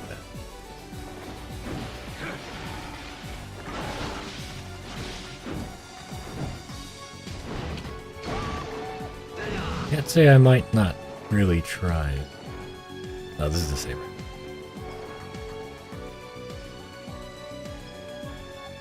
Yes! Are you familiar with it, Jess? Like, what's that all about? Like, I get that it's, like, supposed to, like, ring in the new year with, like, luck and stuff, but, like, why exactly do you go under tables and eat grapes? 12 grapes. My family does that. Yeah, what's it all about? What's it all about, baby?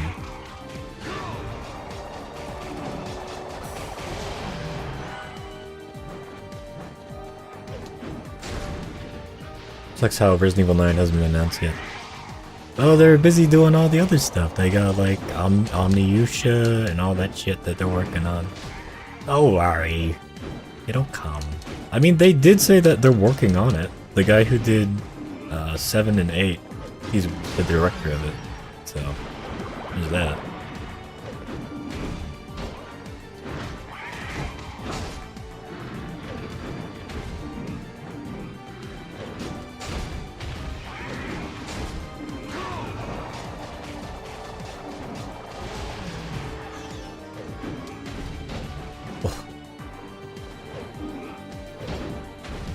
Jesus, these guys hit so hard.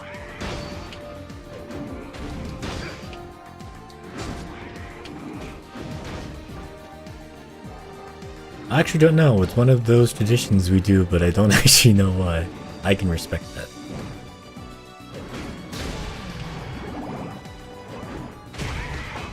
It's just one of those little things. But you have to like think, like, how did this all get started? Did somebody just go under the table and ate some grapes? Were they hung over and were like, I want grapes? And they ate it under the table, and then people were like, hey, that's kind of funny. Oh, I died. Alright, let's just try going into that door. See how that goes. We just saved, so it's not too big of a deal.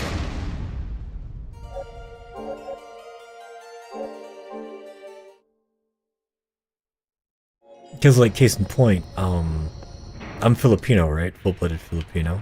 And I think it's this way. And, like, whenever somebody buys a new house or something, they always put, like, coins under the carpets to, like, you know, give it luck and stuff like that. I think I have to destroy the dragon, though.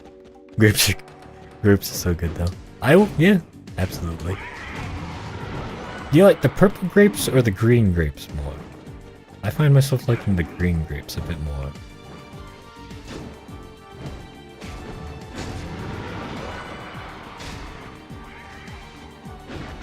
Guess I gotta kill more. You're Filipino, and here I was thinking you were white the whole time. Yeah, I get that a lot. Yeah, no, I'm full-blooded Filipino. Looks like we got a tower of power to go through. Green, have them after the gym is watered. Actually, yeah, that'd be pretty good, wouldn't it? After working out and doing all that stuff. Getting a little dehydrated. You have some water, then you have some grapes.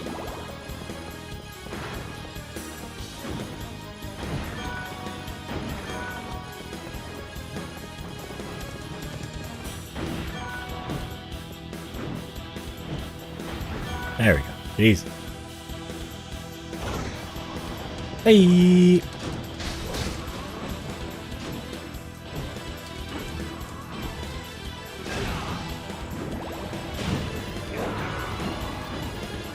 And mandarins. I love mandarins. They're so good.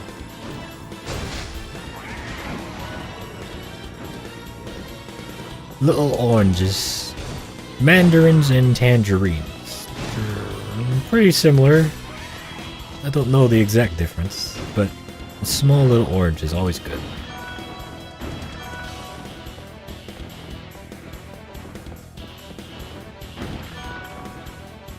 Tangerines or tangelos.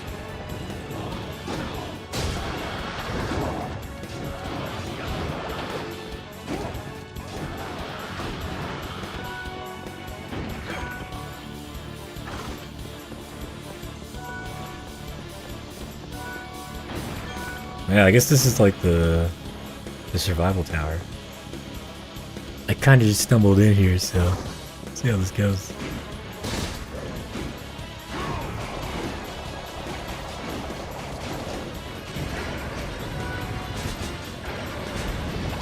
carpet bomb would probably be better in here.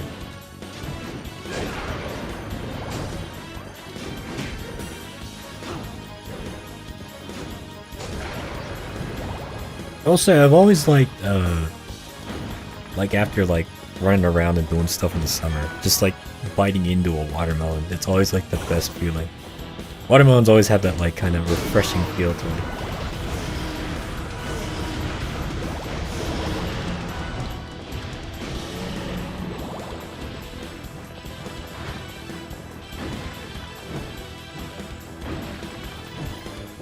So with the coins and new houses, it's just for luck. Because I was told the same things about the New Year's grapes, but it is also kind of so your resolutions come true. Yeah, with the coins and the new houses, I'm pretty sure it's just for luck. But it could also be for resolution as well. But I know it mostly just for luck. Like, oh, hopefully this house doesn't explode in the next 2 hours or something. But the grapes and the resolutions, I guess that makes sense. And I imagine, like, specifically since it's 12 grapes, it's like maybe, I don't know, the 12 days of Christmas, I guess? Oh no, the 12 months. The 12 months in the year. One grape is a month. That makes sense. That's a bit fun. Watermelon after being drowned in salt water at the beach as a kid is perfect. Yeah, absolutely.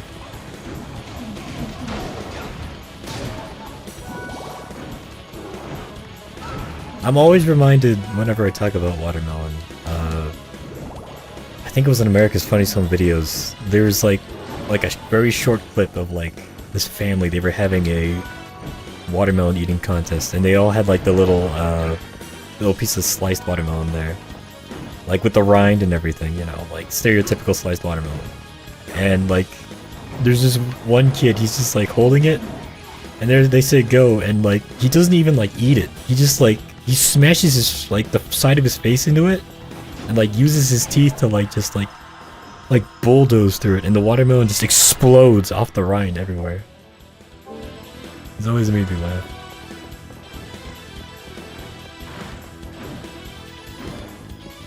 Grape for each month. My mom tells us we have to eat the grapes before the New Year's minute is over. Oh, so you're just like cha-cha-cha-cha-cha.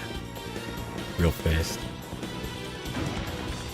So my question is, with those types of things, what happens if you fail halfway through? Like, for some reason or another, you can only get like 4 or 5 in there, and that's it. Like, does the opposite come true? Does that just mean like you have a shitty year, or like is it like, well, better luck next time? Like nothing bad will happen, but like it doesn't activate whatever thing you're trying to do.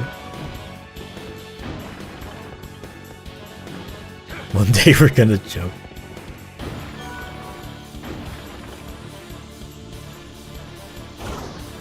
And to that end as well, like I know this tradition was probably made with like, you know, way back when. So if we add like modern technology into the mix, what happens if you take 12 grapes and put them in like a magic bullet and like blender them up? Like, does that still count if you just drink the sludge? Okay, maybe not sludge. Maybe we'll just call it like this, the smoothie. The grape smoothie that you've made. Does that still count?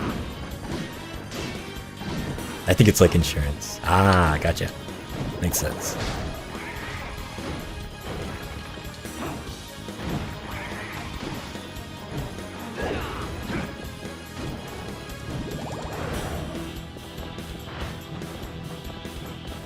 So like, if you do it, great. If you don't do it, great.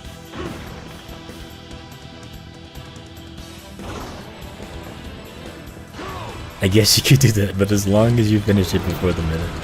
I'm just saying, like, a lot of these things were like made before, you know, a lot of modern inventions and whatnot. So if some wise guy like me is just like, hey, I'll just grind this up in a magic bullet and slurp it down.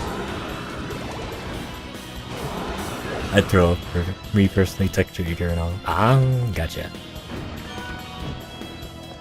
See, it was interesting. I used to be a really picky eater as a kid, but as soon as I became like a grown-ass man, like, I was kind of like, as long as it tastes good. You know, sometimes it's not even that. If it's just like, well, I'm hungry, I guess I'll eat it. And I'll just like, I'll gulp it down, no problem. No thanks, bro. I mean, hey, if you don't like the texture, no worries. Just how it is. But you still gotta get your 12 grapes in before the New Year's is here. Otherwise your resolutions, maybe they don't come real this year. Who knows? That's always fun to talk about and think about, like, these little traditions and whatnot that different cultures have. How fucking big is this place? Jesus.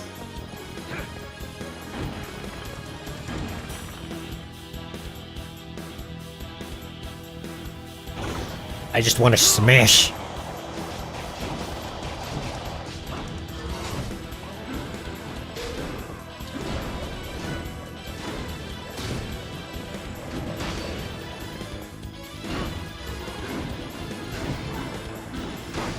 Ah, shit.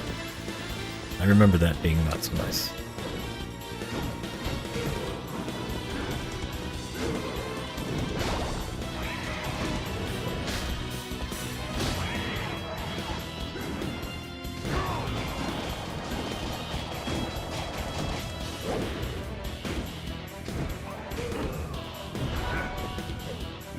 At least I'm getting a lot of materials. Thanks for reminding me, I do have to buy those grapes. Yeah, no problem, Jess. Anytime.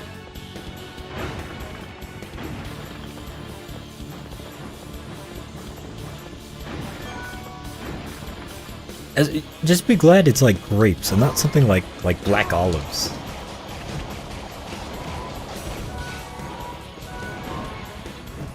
Can you imagine that? Like, I guess, well, they're smaller, but they'd still be a lot saltier too. Just like have 12 of that. I think even I would be like, eh, maybe not. At least the grapes are sweet.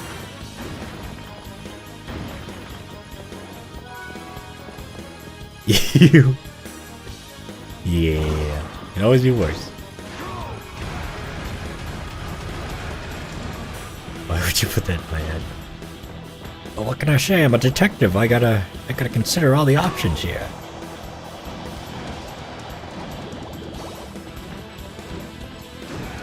Like olives are like, even like something like just like raspberries that has like, you know, they have all the seeds and they always get in your teeth and stuff. I don't think that'd be too bad. You just have to like use a water pick or floss afterwards.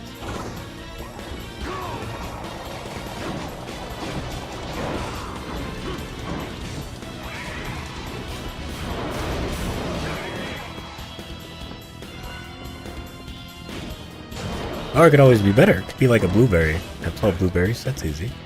Olives are never an option. When they got green olives, right? It's like green grapes.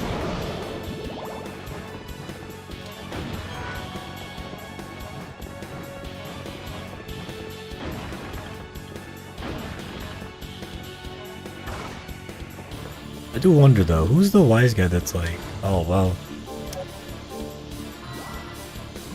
Who's the wise guy that was like, this is an olive. It kind of looks like a grape. Do they even have grapes over there? I guess they do. But this is an olive. Let me turn it into oil. Let me smash it down.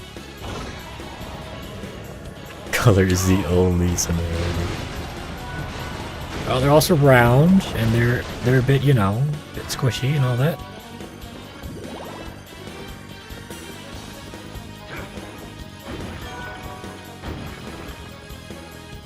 Is an olive a fruit or is it a vegetable? Is this like tomatoes? Or like they're actually fruits, even though people say they're vegetables?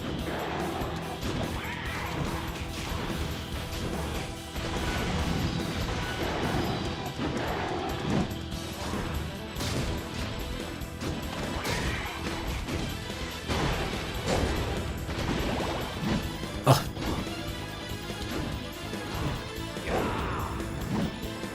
I hope it's a veggie. Because, you know, there's like the 5 fruits a day, right? Or is it 5 veggies a day? Oh, shit. I don't know, bro. Oh, shit, it's these guys. Get him, boy. Get him, Spaghetto. Shake this thing.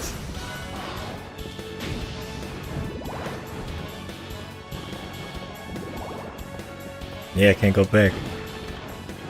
Missed my chicken.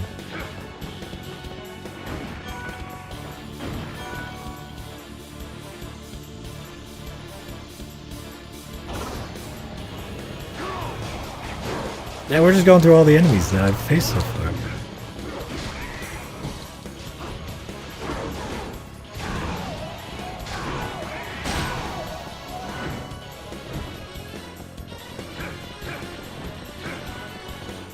Graping my martini sounds better.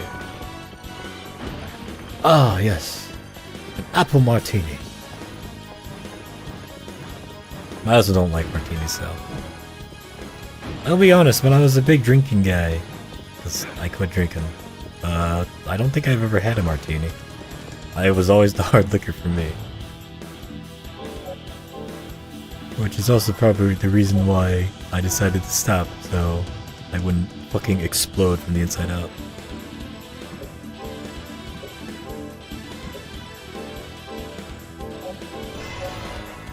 Deck brush. Lovely.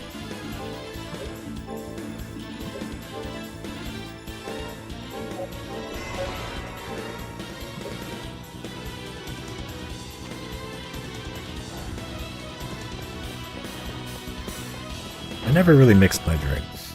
I kind of just had everything straight. But there would be a problem when it was like, oh, here's whiskey. I'll just have straight whiskey. And then I'll drink the whole thing, and then I'll make another.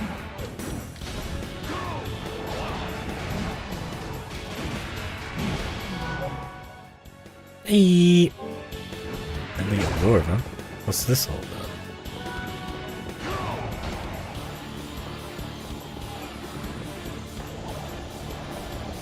I guess it like sucks them in. Get him, boy!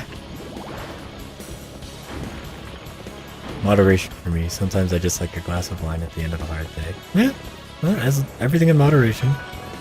See, my problem is they tell you to drink responsibly, but I can't drink responsibly. I'm always like, well, I've had some of this, let's have some more. And then that some more will always continue until either the drink is gone or I'm done. So it's like, yeah, I should probably stop. Ah, what the fuck is this?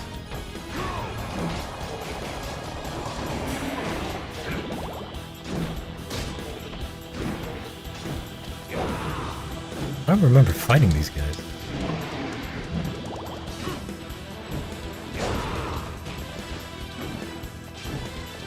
But yeah, everything in moderation. It's okay to drink. Just don't do it all the time. And don't do it in excess.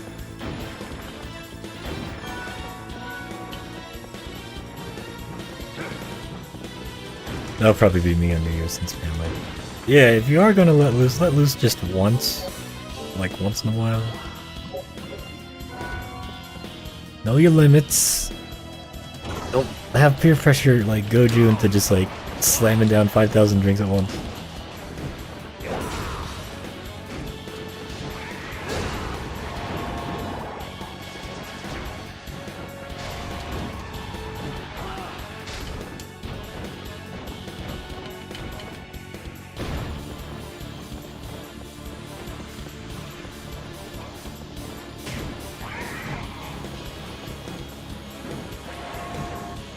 But with the new year, hopefully, if 2024 wasn't so nice for you, hopefully 2025 is better.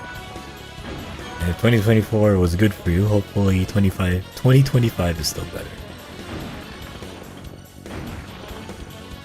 You tend to only have to learn that lesson once. Yeah, I learned my lesson once and then I just stopped drinking. It's not my lesson though.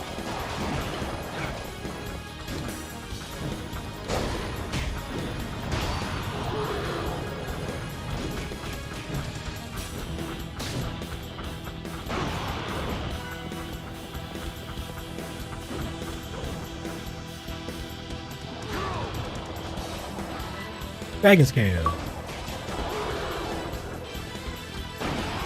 Got a trophy too. I guess these are achievements. They don't call them trophies. Holy shit!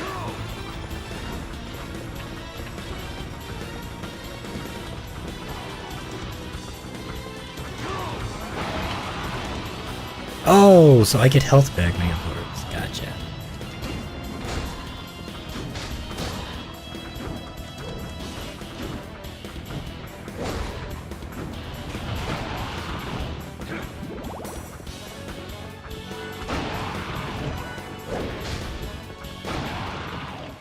Oh, man, we've leveled this thing up already up to like 4 levels. It's a real dragon! Spaghetto has evolved from Wingosaurus to Crimson. Badass.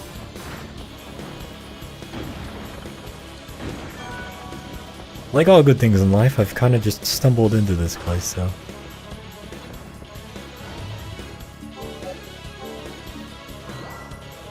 Any significant resolutions this year? Finish Heaven for Everyone, which, from the look of things, is very doable.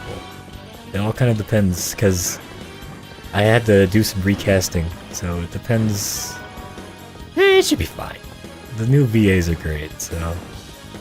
But then I also have a lot of editing, re-editing to do because of it, so... But I should be able to do it, so it shouldn't be a problem. But that's really it, I guess. I suppose get back into working out, same as everybody else. Yeah, that's really it. Finish Heaven for Everyone and work out more.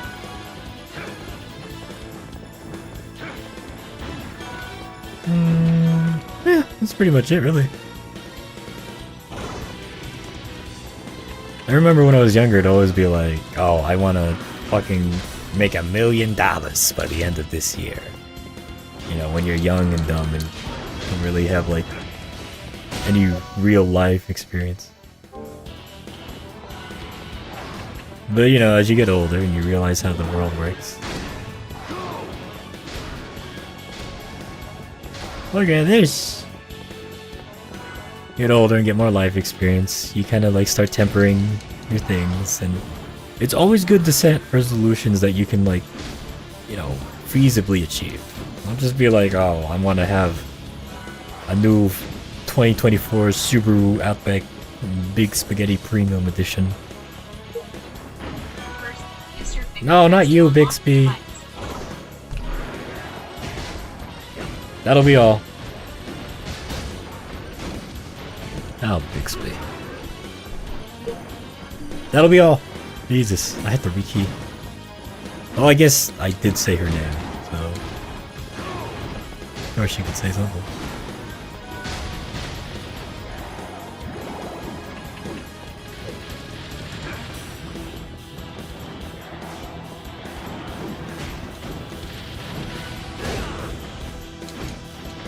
I wonder how far this is gonna take it, like, we were just fighting these guys, so...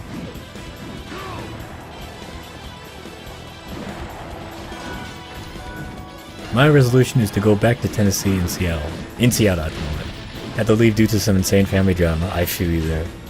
But with the job I have here, I should amass enough money to go back sometime today. Working out more, considering finance, blah blah blah. Yeah. Oh, I hope that works out for you, Festy. I feel you on the family drama though. It's always something, isn't it?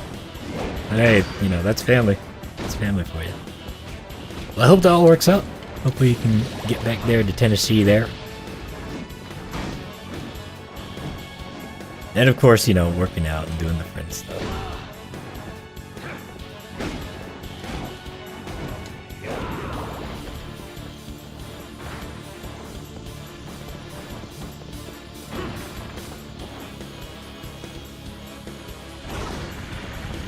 Ah, Jesus.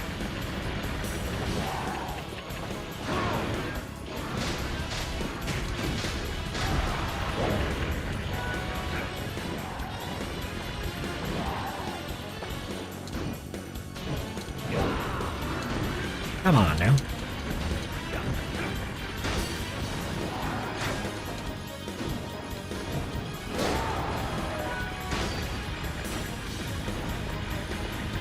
Ugh. Yeah, they're like actually starting to hurt now. So like, what happens if I don't beat this? I guess I just start from the beginning, huh, if I want to go through this again.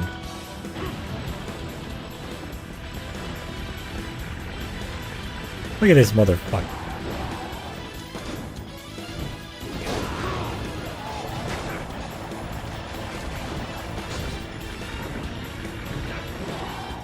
I did a lot this year, so a lot of mine are just personal goals. Be more open. So excited. Gotcha. Always a good thing. I feel like, especially nowadays, we kind of just really feel like closing ourselves off.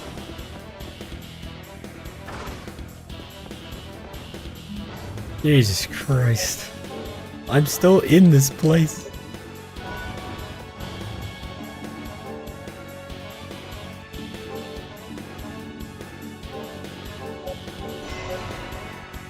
Brigande.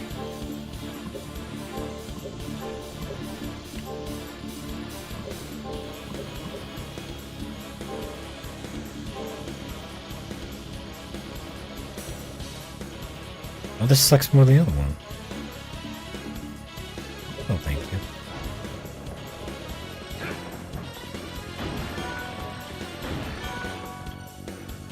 If you get high enough, I might actually use the save state, so if I do die, I don't have to go all the way back. But we'll see. There's probably gonna be like a boss at like level 40. Like, Jesus, I've been in this tower for so long. This is the Tower of Purgatory. This is the Holiday Tower of Purgatory. I'm fighting my way to New Year's right now. Ah, shit! Alright, do not fuck with this.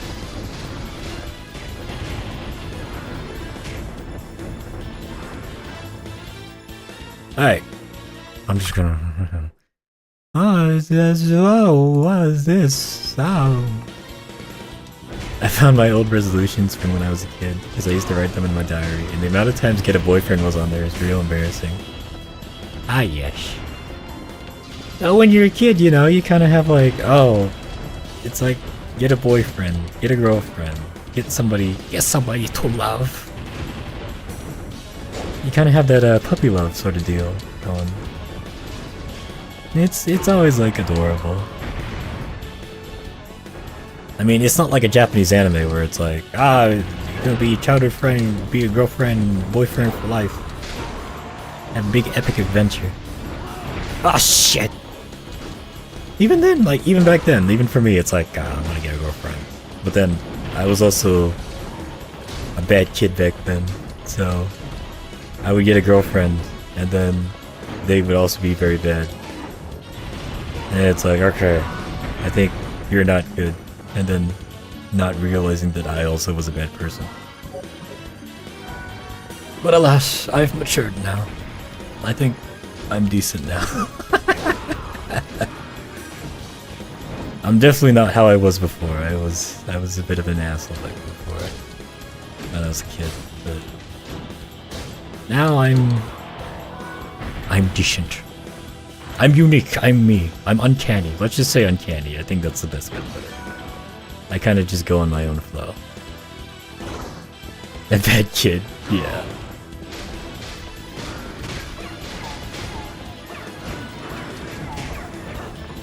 Like, I was an okay kid. Like, I was a star A student up till like 5th grade, and then I was like, you know what, fuck this. None of this fucking matters. I'm just gonna do whatever I want. Do bad things. And then that kind of happened for a little bit, till like 7th grade. And then I was like, okay, I gotta stop fucking around.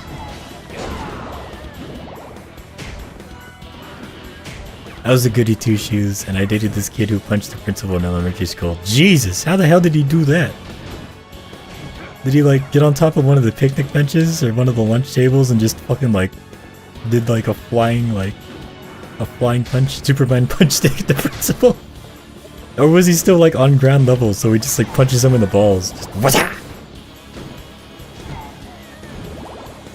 And I never saw him again after that. Alas, there are many such cases.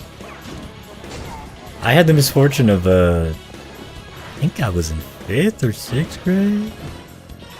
Yeah, no, I was in... No, I was in 7th grade because I was starting to be like a good kid again.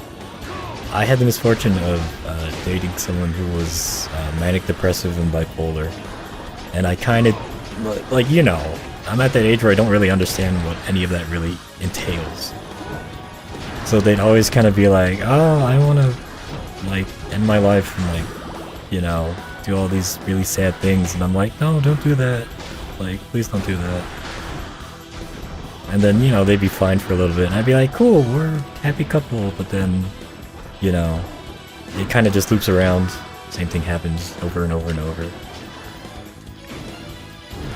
And then, you know, as I kind of wised up, I was like, alright, look, like, this isn't gonna work. I'm sorry, but, like, this is incredibly toxic to me. Like, I can't. I'm a good person again, I can't. I'm sorry.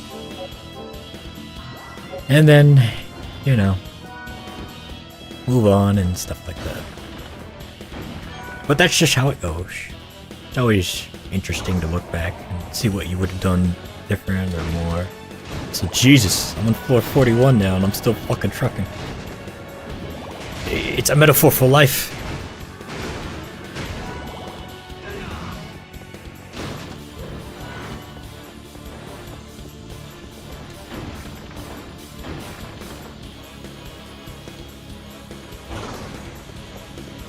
But yeah, maybe floor 50 there'll be a pause.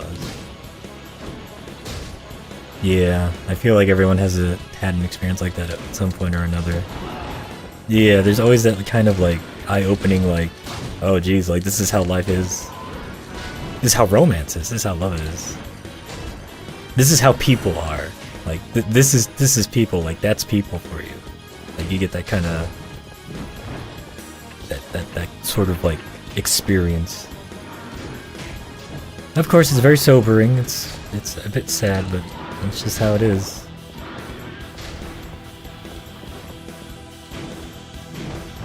Jeez.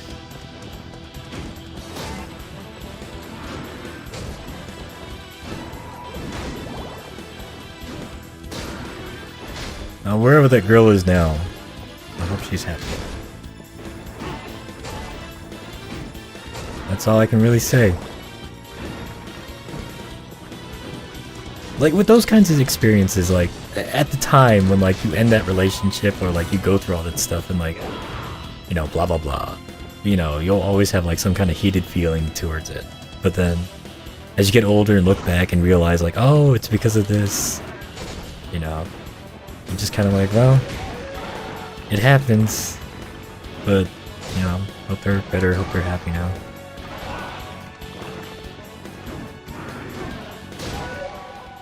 Hey! Jesus, look at this. Badass.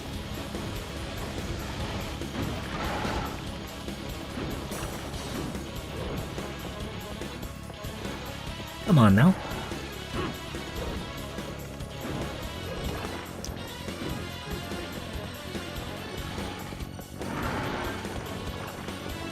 Little bastard.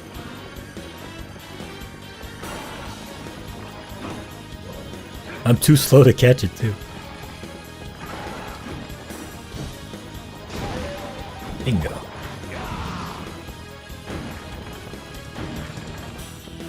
Alright, guess we'll keep trucking.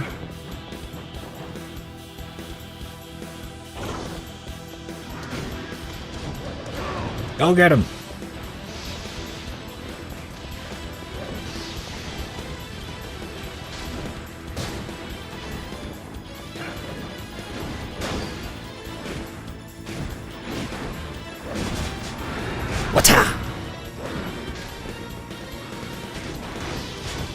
I don't remember fighting these knights. These are like supercharged knights.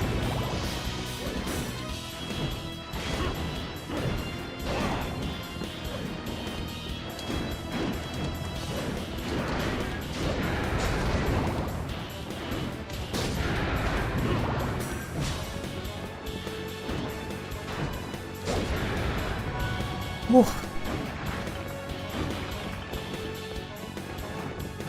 Come on, chicken. I need some meat, please. I'm actually starting to take a lot of damage now. Anyways, yes, anyways. You have a favorite food or what? Raw garlic. Just raw garlic, straight out of the clove. I've always like responding with that when people ask me that. Just say raw garlic and see what the reaction to it is. But for real though, I'd probably say lemon squares. And for more actual meal stuff, I'd say corned beef and hash. I like corned beef and hash, it's very good. Give me an all-American breakfast. Corned beef and hash. All that good stuff. I'm just kidding, Jess. I don't actually really like. Well, I could eat it. Raw garlic, it's fine. You know, when you're cooking and like you're like, ah, I'll just have some garlic. I'll have this component here.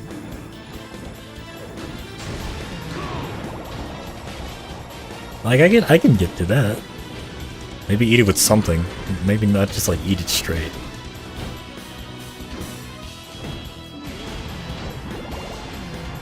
Jesus, those flame demons did a lot of damage.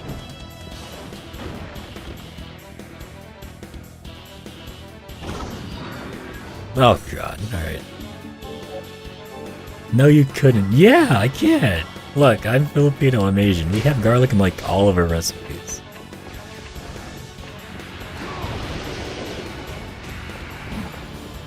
Get him, boy, get him!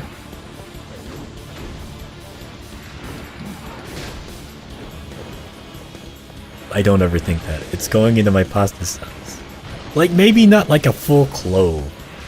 Maybe just like a little piece. Like, you dice them up, you're about to like put them in your pasta sauce. And you're just like, ah, I'll just have like one small little piece. Like, maybe not even half. Maybe just like try a piece, or I'll put it in my mouth. Because I'm a small little toddler and I'm very curious. Raw though? Yeah. It's fine to eat raw. It's garlic. In fact, if I remember correctly, a lot of, like, way back when, they just used raw garlic for, like, curing colds and stuff. Maybe not curing, but, like, to lessen the symptoms of, like, sickness and illness. Because, you know, it's filled with antioxidants and all that stuff. All the good stuff.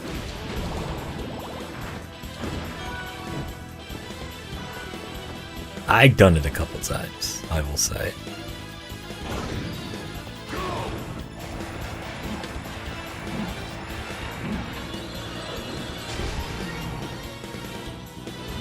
Can't keep your mouth up things. Yes, I'm very capricious. I think that's the right word I'm looking for. Bixby. What does capricious mean?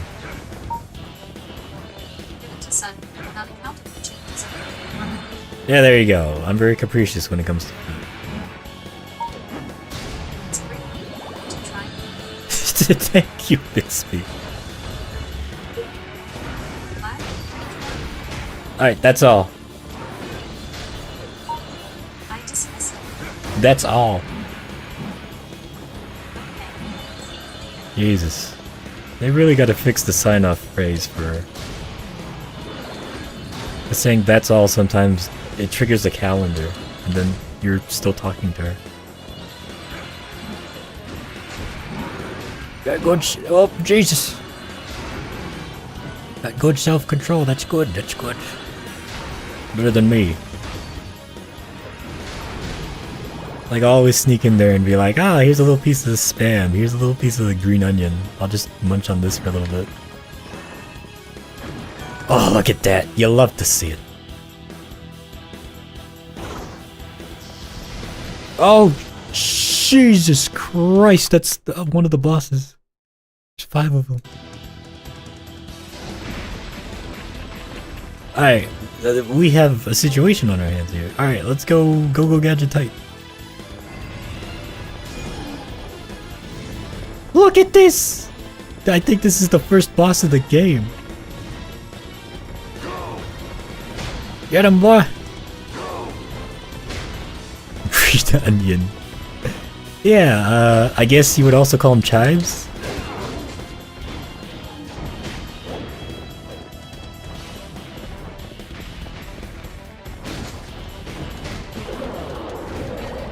You know, what they always use in Asian cooking. I always just call them green onions. I guess the actual technical term for them is chives or something. Leeks. Leeks would work.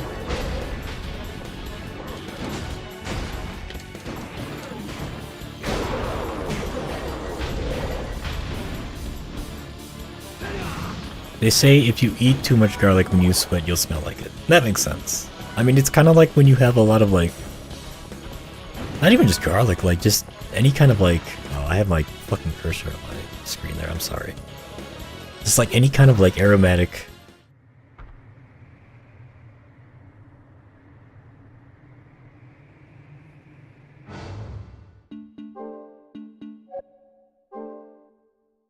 There's treasure there.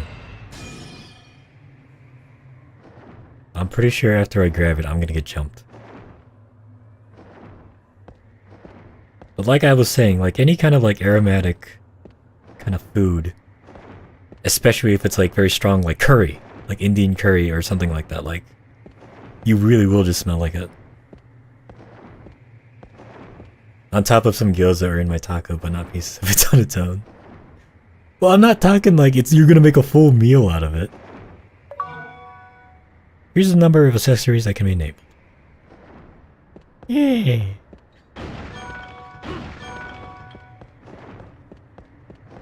I'm talking like you're just cooking, right? And then you're like, oh, I'll just have a small piece. I don't know. I'm a weird freak show, so I don't even have any other accessories. Alright, I beat the fucking this tower of power as it is. Oh god. So if I go back to the last save point, how far back am I putting myself?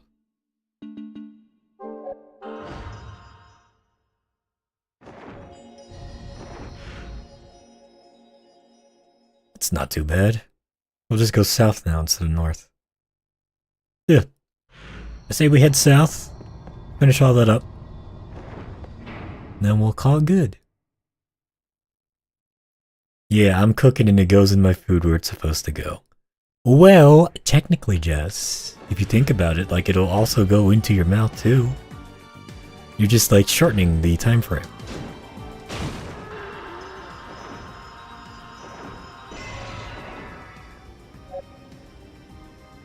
I'd be cautious cooking around you then. No eat before it's done.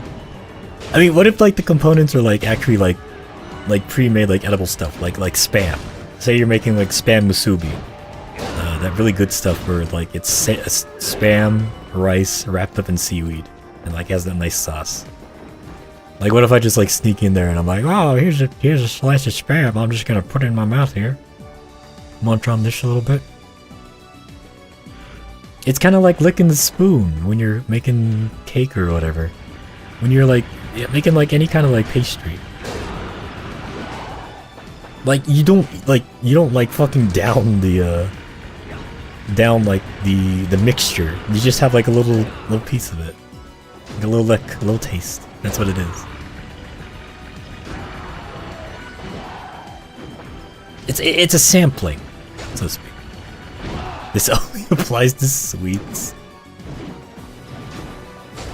I mean, you know, you're making like a little bit of hamburger helper and you're like, oh, it's cooked to a, you know, not to perfection yet, but I'll have a little piece, you know, to test it out. It's the same sort of idea. So it's good to go, not just to eat it because I want some.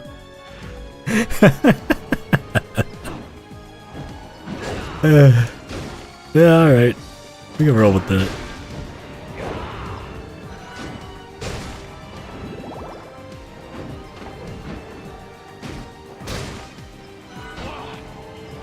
I mean, like, for example, you're making like triple chocolate brownies, right?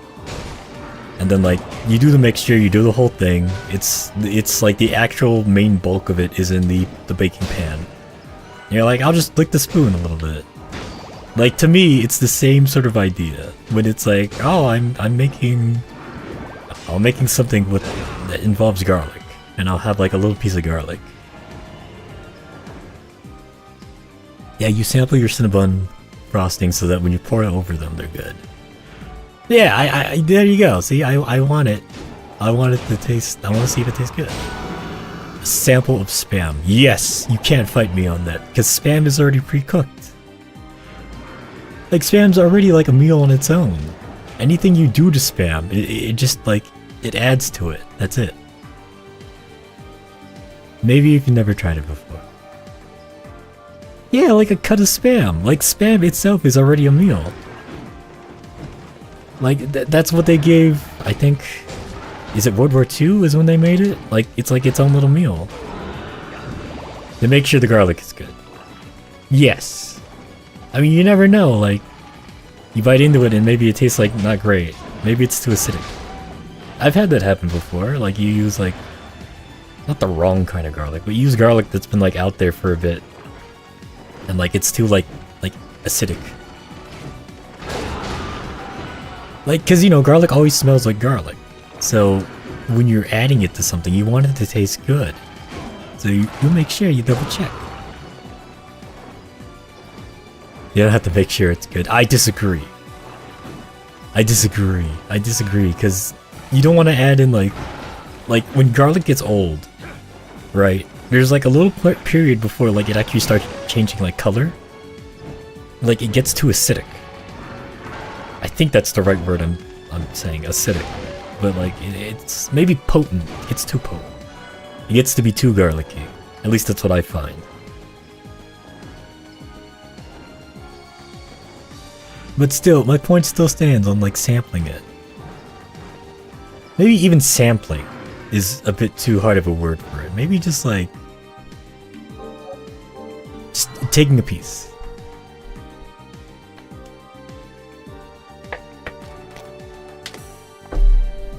Remind me to never let you around the kitchen. Protect my lemon squares because they take forever to make.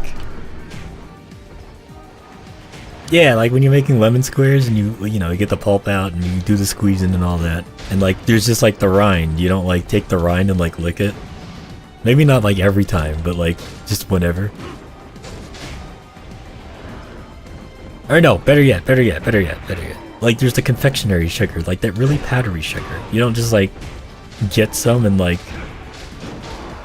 Oh god, it's gonna kill me! Oh!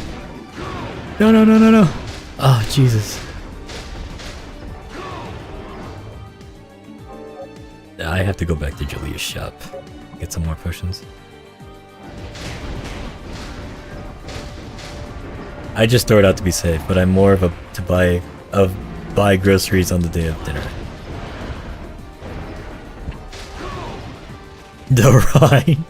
The rind of lemon. Yeah, I mean that's where all the flavor is.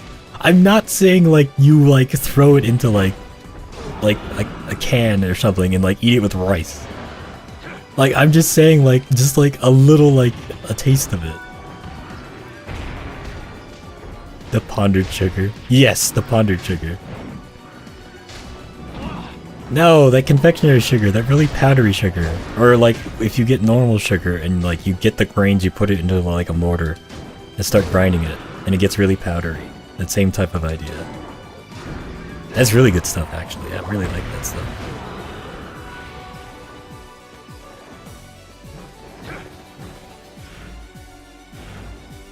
Yeah, the powdered sugar like that they put on like jelly donuts. That stuff. The pondered sugar, yes, because it makes you think. Good, there's like a save thing here. Oh, I think that's a teleport thing, actually.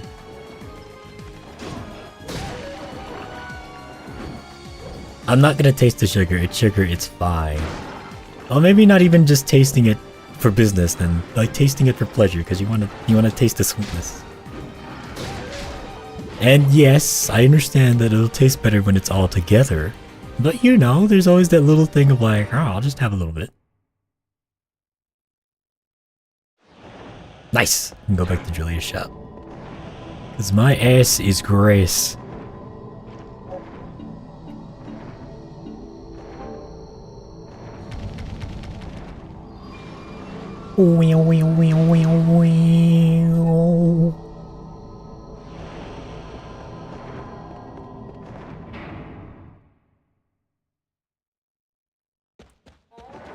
My dear Julia, I'm in need of more potions, if you will. Here, let's top off on health. Okay, she pulls it like a shotgun and kills me. Julia, my dear.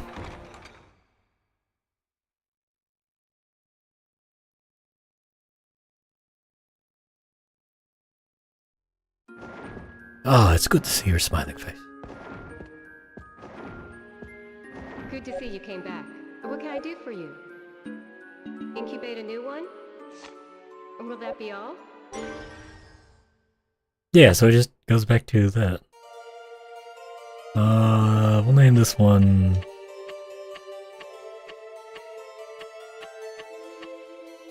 Novarno. I'm all business, no pleasure. Business is for after your business is done. You know what they say about mixing the two. Anything else? Don't worry, I never mix business and pleasure. Or at least, What can I do for you? What do you I need? don't anymore. Will that be all? Gotcha. Will that be all? Anything else? Will that be all? Do your best. Oh, thank you. Jesus, look at that.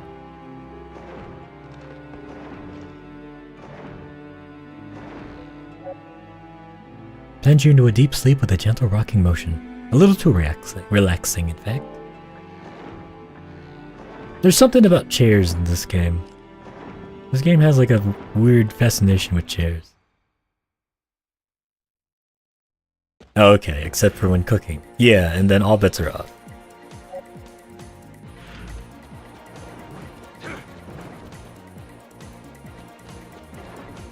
I mean, Jess, I think you're under the impression that, like, I just show up in there like Cookie Monster and just like, oh, garlic, no, it's just like a little piece.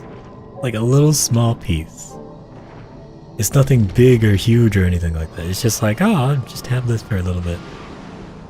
Or I'll have a little small piece.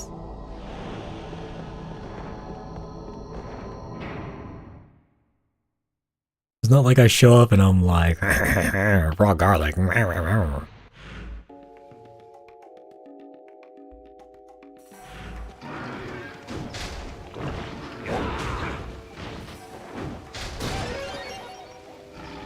I'm the best who ever was.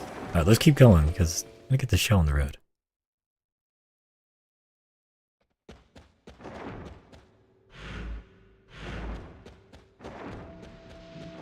These guys are new.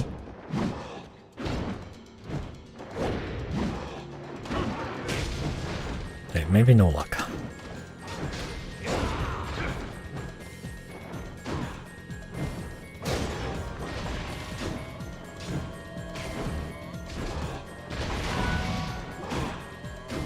Oh, camera, why are you doing this?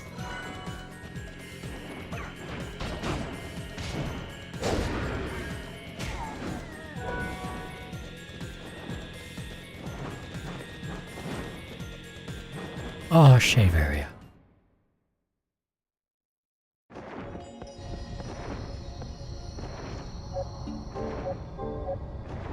Let's keep going till the next save area, then I'll call it there. Because I think the next save area will be the boss room.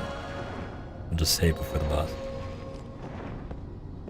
And then that'll be the end of the stream of this year. Gotta keep on pushing. Gotta get to that boss room.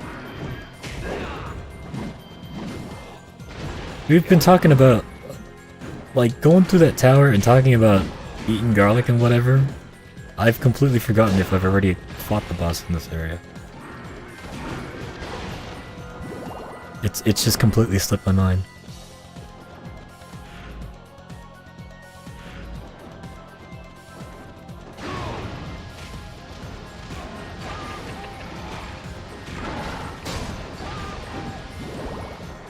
I get it if you were talking about batter, but garlic and onions, no, detective, no. I'm just saying, like, it's a small piece. It's not like I'm grabbing like a whole like head of onion and I'm like, just taking a bite of it. Like, I'll take a bite of it and then my eyes immediately just like well up. Incidentally, when I cut my onions, I always do it under like like the kitchen fan, the fan that you turn on over the stove to like suck up all the smoke and stuff, so that like I don't like tear up. I remember when I was younger, whenever I had to cut onions, I would put on like swimmer's goggles so that it wouldn't affect me. You talked about half of it being doable. I think I could do it. If it's like half of an onion, I think I could do it. I think that's absolutely doable. Yeah, I think it's doable. If I was hungry enough, I'd just be like, just bite into it.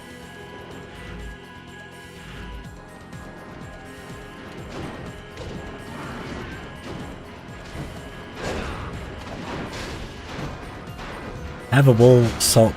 Have a bowl of salt set aside, it'll help. Does it really?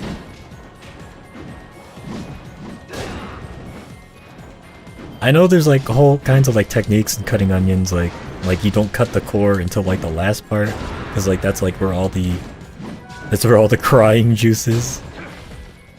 But I've never heard of the bowl of salt thing. Yeah, I think I will try that. If anything, to like avoid like welling up. Because, you know, your eyes get all like, yeah, and you're holding the knife and like you don't want to cut yourself.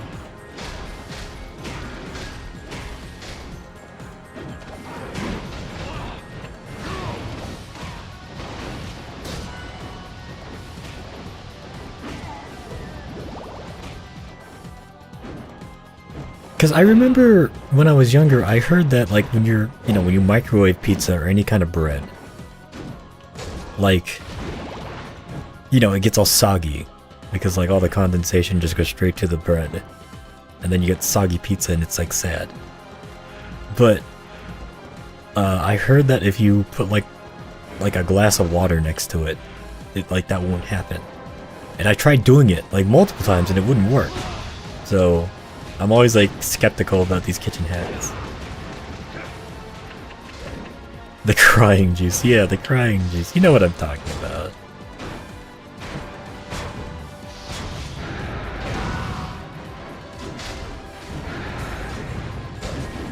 But like, it's the core that has all that stuff in it.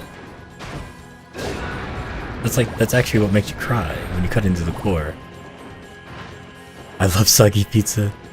Just why? I hate soggy pizza. It's always like, eh.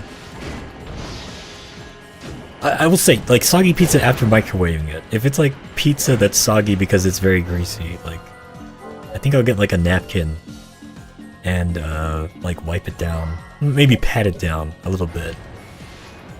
But then I'll still like eat it. Because like, then at least it's like the grease from the oven in the pizza itself.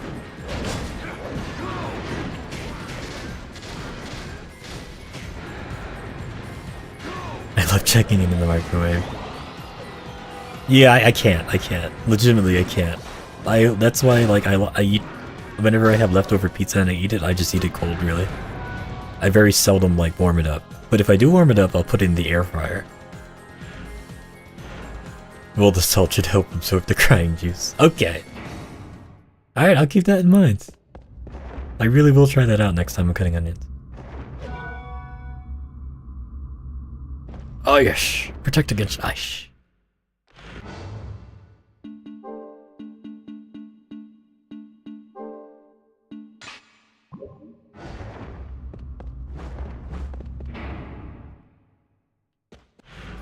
I can't with that. It's a no thank you from me. Just after you microwave the pizza and it's all soggy and wet, it's like, eh.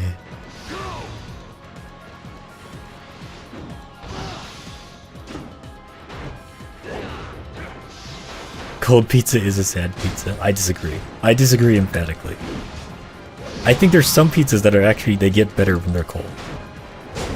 Like if you get like a supreme pizza and it like has the pepperoni and all the veggies and stuff on it, I think that tastes better cold. Though I guess that also depends on who's making it, like the place you're making it. They can also have like a big influence on whether or not if it's good cold or it's only good hot.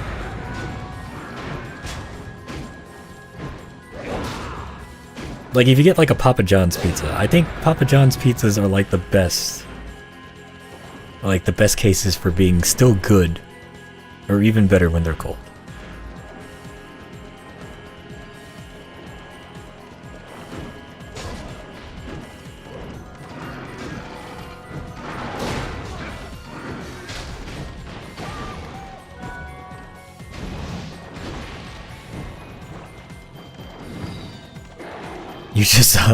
You just love arguing. Well, I agree about the wedgies thing. Only Domino's pizza I tolerate it cold. Domino's pizza's cold. Or just Domino's pizza in general is great. I can always go with that. Though I find myself always ordering more Papa John's as of late. But that's really more because Papa John is like... It has like a really good reward system. And they're always like giving out like these surveys that if you do them, they give you free breadsticks. So I guess that's why I order them more. Not Papa the disrespect. Hey look, I know all about Papa John's pizza. I'm always there for Papa John's pizza. I was there when he did the first shakaroni. I remember that, the big shack pepperoni. Hell, I was there when he first started rolling out papadillas. I respect the Papa John's.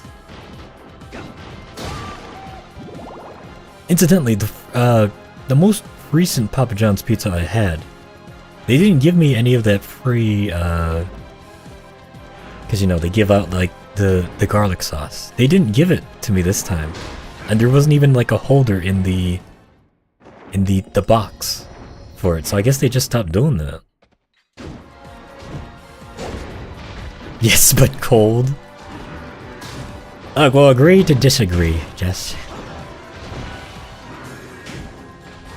I also like with Papa John's you can like build your pizzas. There's a really good like Alfredo pizza, where it's the chicken, Alfredo sauce, and spinach. And like if I'm getting like an extra pizza, I always have it as that.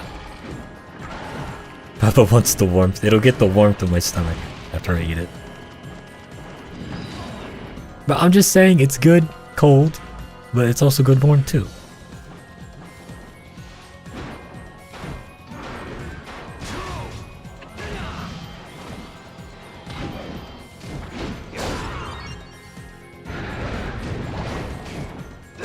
And their little like chicken bites and like their cheese sticks are good. I like their cheese sticks. Their garlic breadsticks are good. The wings with the bone in them, I guess it's just normal wings. They don't have boneless wings. Like the wings, I can kind of take or leave. But like the little chicken bites that they do, not dude. The little chicken bites they do, like get the Chipotle one and then get like the blue cheese sauce. Jesus, I can't speak. Like that's good stuff. That's always good stuff for me.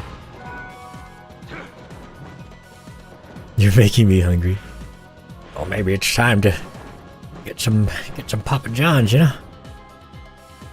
I used to be a big fan of the Italian one that had like the banana peppers and stuff in it. I always liked that one. But now, like, I've literally tried all of their pizzas like a million times over, so I kind of just get like the works, the meats, stuff like that. The chicken Alfredo pizza I was talking about earlier, I always kind of get that. The shakaroni, I think it's a bit too much pepperoni. Don't really like it that much anymore. Blue cheese, not blue cream. I meant to say blue cheese. Actually, here, before we go down there, let's go up here. This way.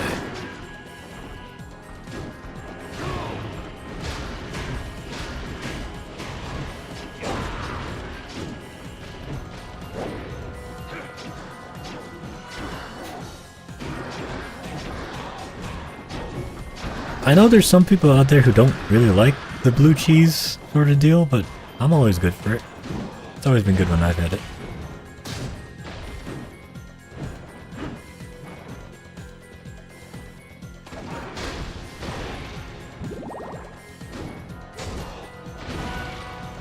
I think like when you're having a salad and you have like the blue cheese crumble, that's always good. Really killing me here. I love lots of pep. Like, I'm not saying pepperoni is bad. I enjoy pepperoni, but like the shakaroni, I think that's a bit too much for me. I think it is. But hey, I'm always good for a pepperoni pizza. Like, I remember at the school I went to in high school, like we could get pepperoni pizza every Friday. We'd have to pay $1 per slice. But we'd always get it. I'd always get it. Get 2 slices of that. Maybe put some tapatio or something, some hot sauce on there. Just like a little bit. Be great.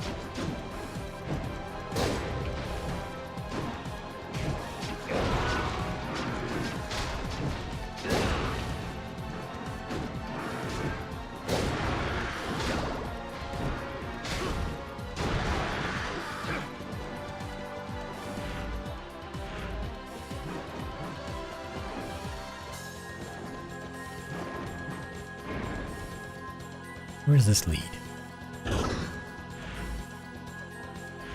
This probably goes towards the boss room. Alright, well, go back. Oh, I guess we can't.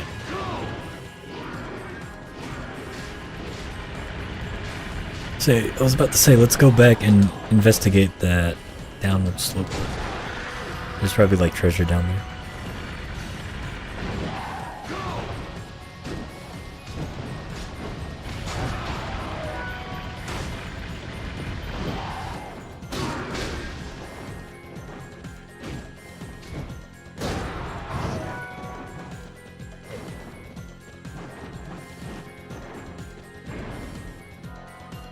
I gotta say, this game's really good. I'm enjoying it a lot more than I thought I would. Like, so I only played the demo as a kid, and like, as a kid I was like, it's kinda okay. But then I recently rediscovered and learned what this actually was. And like, it's a lot of fun. Excuse me, boys. I got places to be.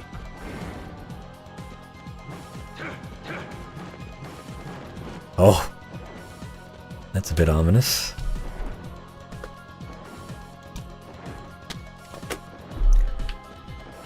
Let's have a look-see, shall we?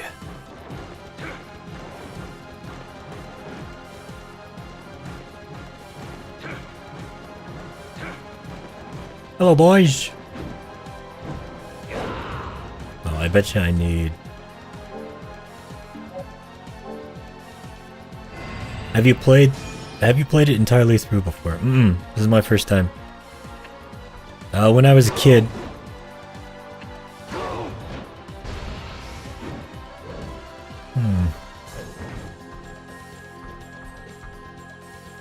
Oh! I think I got it. When I was a kid, there was a PlayStation 2 jam pack. Like their little demo disc. And this was one of the demos on it, because I had the 2005 jam pack, I believe it was. Yeah, that's right. And like, I never really, like, because I played it really young, so I didn't really know the name of this game. But I just recently, like, learned what it was after seeing some gameplay, and I'm like, yeah, I'll give it a try. You know, kind of just on a whim. I was like, I'll stream it, give it a try, see how good it is. And like, I really enjoy it. Like, sincerely, I really enjoy this. I've never even played a Castlevania game before, so it's my first time.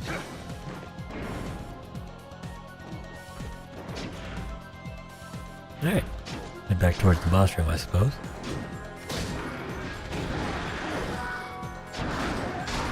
We're at 69%, so next save point should be right before the boss room.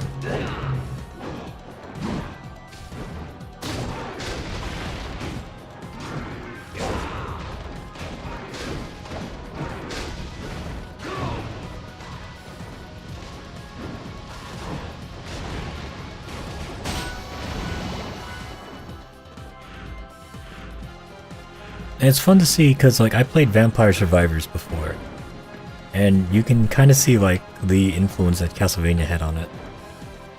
Or I guess it's better to say that Vampire Survivors was heavily influenced by Castlevania.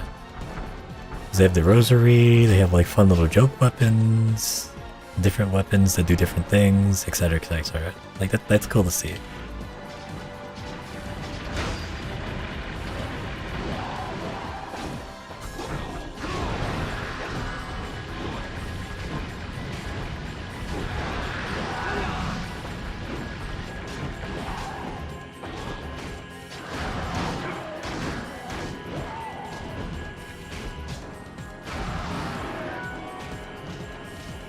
Oh, now there it is. I think this is the save area. Alright, let's see. Yep, there's the boss room. Yeah, no. Let's save and then I'll try the boss. And then see how it goes. If I get my ass torn out, well, we'll call it there. But if we kick its ass, we'll still call it there. Give it a try, see what it's all about.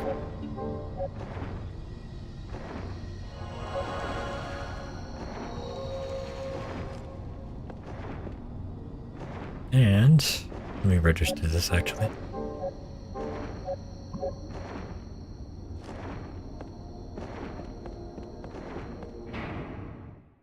Alright, let's see what boss this is. Excuse me, boys. I've got a date with destiny.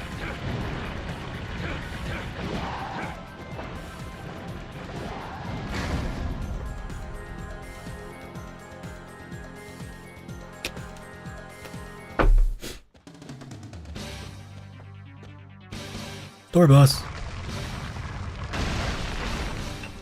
Oh.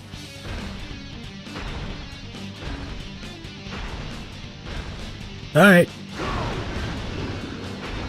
Oh, Jesus. A Minotaurus. Not a Minotaur, a Minotaurus. Oh, this isn't so bad. Now, of course, the second phase is probably gonna kick my ass. Excuse me.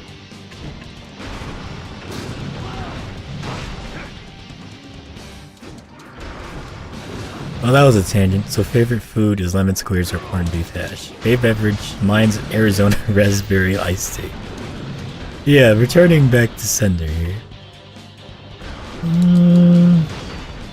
I'd say for a beverage, I always like boba tea. Though I haven't had it recently. Jesus, this thing does a lot of damage. I'd say either boba tea or... yeah, I could go with Arizona too. I used to drink Arizona like all the time way back when.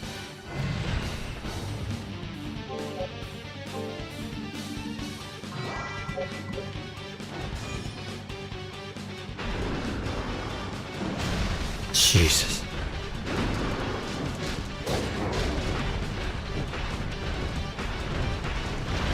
Jesus.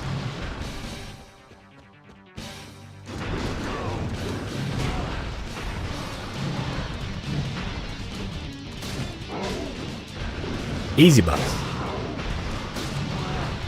Okay, maybe not that easy.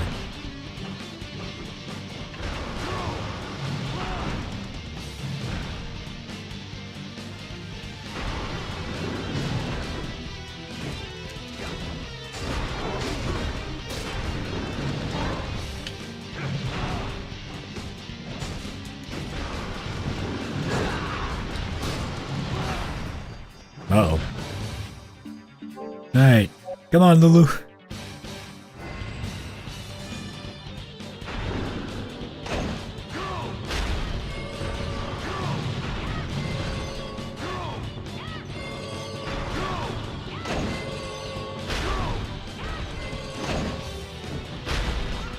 Like I said, the second phase was probably gonna kick my ass. Oh, that. Oh, man. That does so much damage. Now we can do it. We can do it.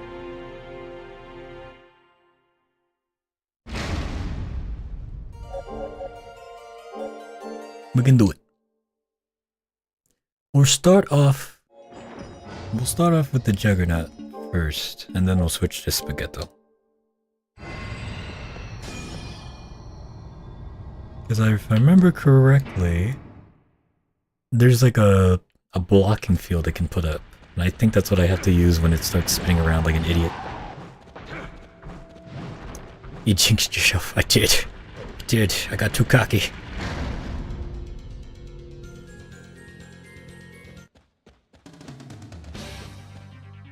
Now with this, I can activate my own safe zone.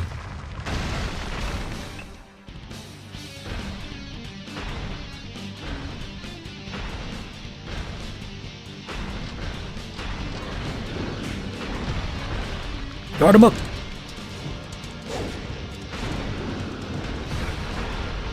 Hehehehe.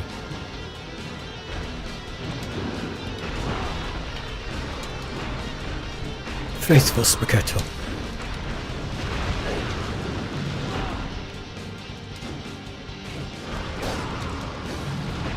Oh, Jesus. Okay, the guarding's not working. It's making things worse, actually. Get him, boy! I think I did better with Spaghetto.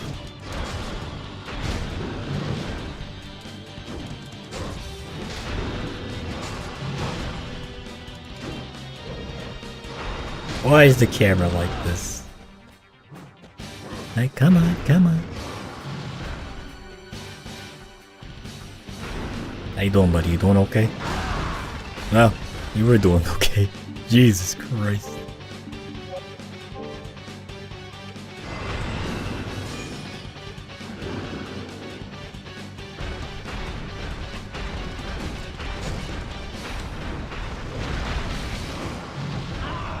Oh, whoops. I got it. I got it. I got it. Alright, so fuck the guarding. Just go in there and start wailing, and then I just have to dodge to the pillars. He telegraphs them. I just have to keep an eye out for him. This Minotaurus. Minotaurus. This Minotaurus. Hey, fellas.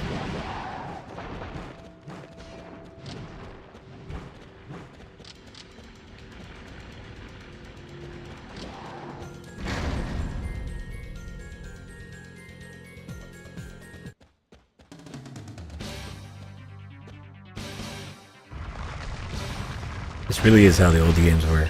Just, here's a hard boss. Fucking figure it out. Alright, Spaghetto, do whatever you want.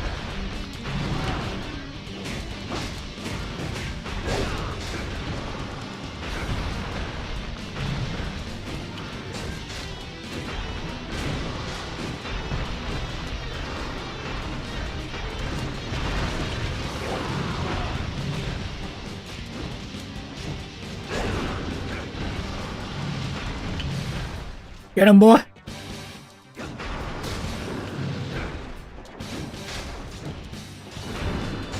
A man's best friend, bro. Excuse me. Spaghetto is a former pro? He's a dragon now. Oh, Jesus! I might have to get to Dakota Julia and buy more health potions.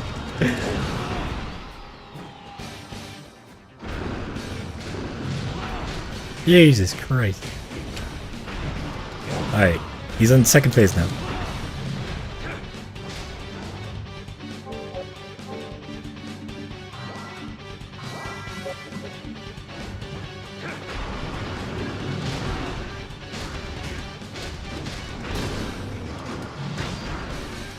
Or just perfect block it.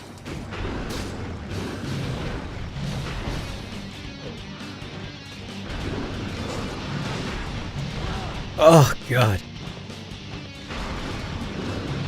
Oh, Jesus. Ah, don't worry. If I die on this one, I'll go get more health. I'll just cheese it. Oh, I can steal something from him when he lands. Oh, God.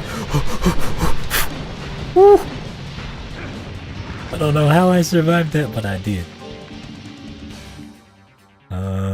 Borscht. Alright. Oh, that's full health.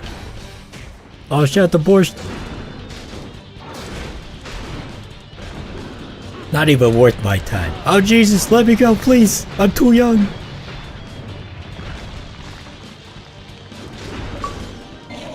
Hell yeah. First try. I'm the best there ever was.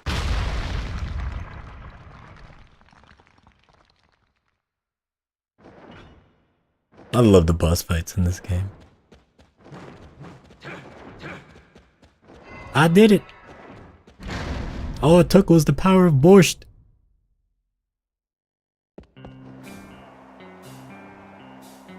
What's this Western hygiene?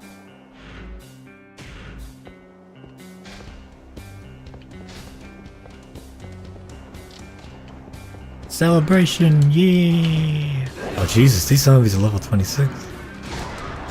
Alright, let's keep going till I get to a bus, or to a save room.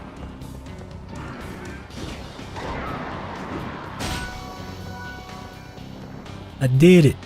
I defeated the Minotaurs on my try.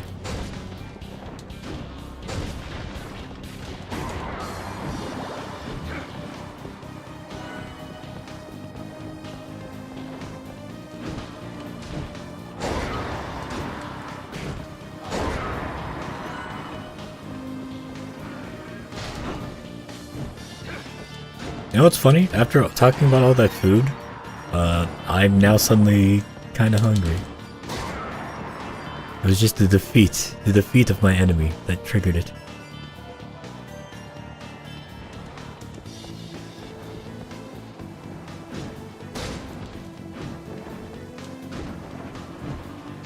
This is a cool kind of area though.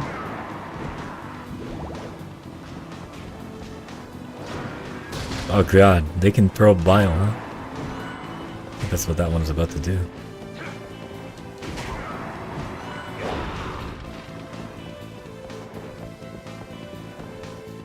Let me in! There's like a swing back there. How the fuck?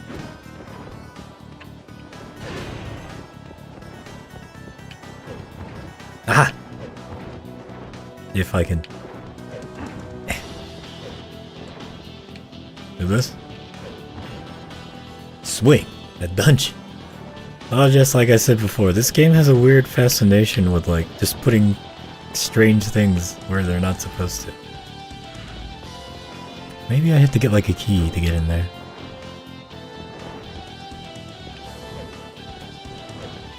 I think you could jump in. No, probably not, because Hector can't grab it. Alright, well. Come back to that later, I suppose.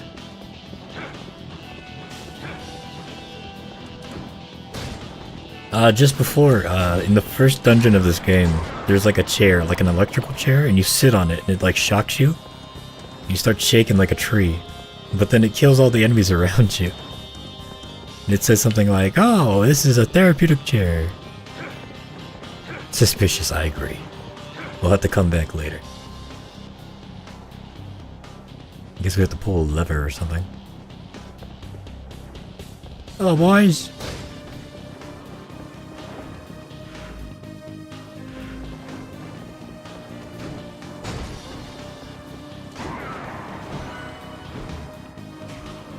Let's keep going.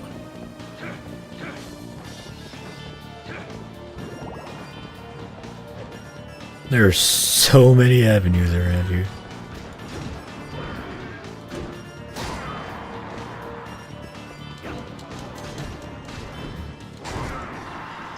Hey! Another egg. A devil's shroom.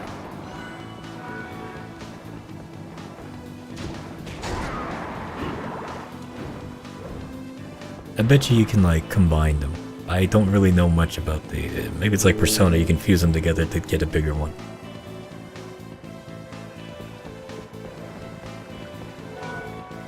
Town map. So this leads all into the same place. Oh, so this is a secret area there in the middle. And then the save room's up there. Alright.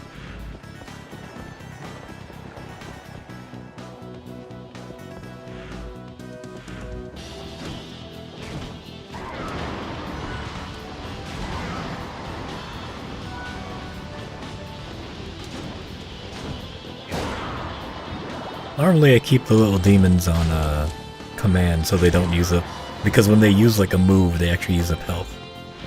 Well, let Spaghetto run wild, he's deserved it.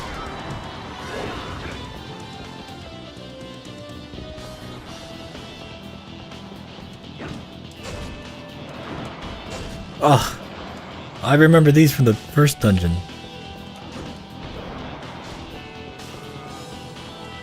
100 gold, I'll take it. Hey. Yeah, that's definitely the, like the Resident Evil 4. You pick up treasure or you pick up like an herb. I recognize that noise anywhere.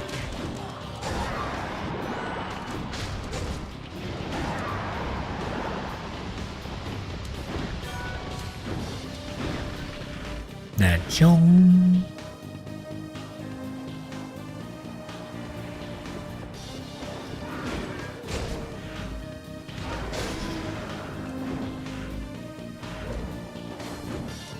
My notification sound from my phone is the herb pickup sound. Oh, that's pretty cool. I want to find the sound pack that that they used for it. Like, I want to hear what like other sounds are in there that they didn't use for Resident Evil.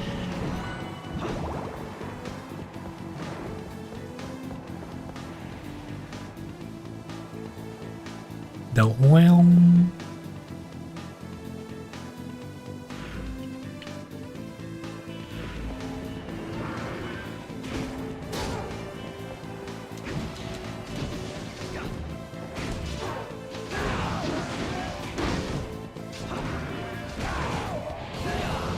It's cool up until your coworkers ask about it and you have to explain what Resident Evil is.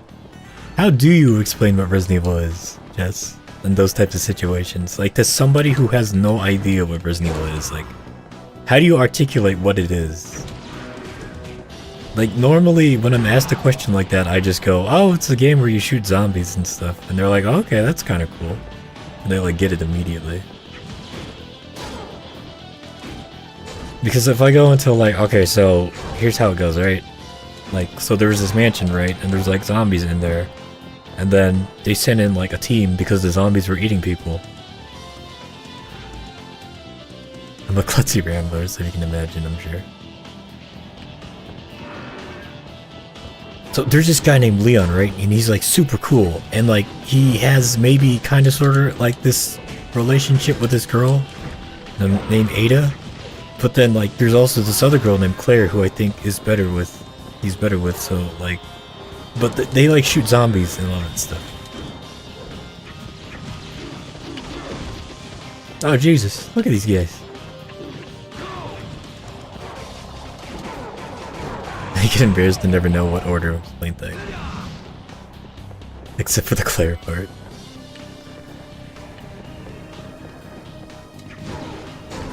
It was interesting to see, from someone who's been following Resident Evil for a very long time, it was interesting to see, like, people react to, like, Leon, Claire, and Ada, that whole thing for the first time. Like, having been first introduced to it through Resident Evil 2. Through Remake 2, rather. And, like, it was just like the old times where, like, people were like, oh, like, it's Leon and Claire, or like, oh, it's Leon and Ada, and then the Redfield lineage meme became a whole thing, and blah blah blah. Aeon all the way. I can respect it. I used to be really big into Aeon too.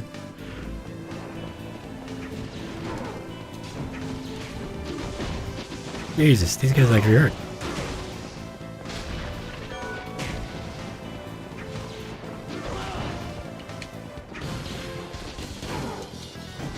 I just don't think Leon and Ada would work when you think about it. Like, actually think about it. Like, they can have, like, little one-night stands and hookups, but... like, it's never gonna be like, oh, let's have them marry. I just think the dynamic more dangerous. But that is true. Their little cat and mouse dynamic is great. I can respect it. And since they're fictional, I don't have to think about the long term. Yeah, I can respect that. Capcom won't say don't have to. But case in point, like we were fucking talking about earlier, like what if in like Resident Evil 9 it's like, oh here's Chris, or here's Leon and Jill, and they've been dating for the entire time. Like ever since Death Island, they're just together, enjoy it. Like, this guy's video of the perfect pair is canon. Enjoy it.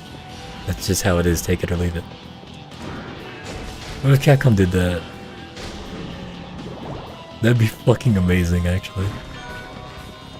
Of course they won't. They'll never do anything like that. But if they did actually do something like that, that'd be fucking amazing. Just be like, hey, by the way, Chris and, or Leon and Jill are like the OTP, so enjoy it.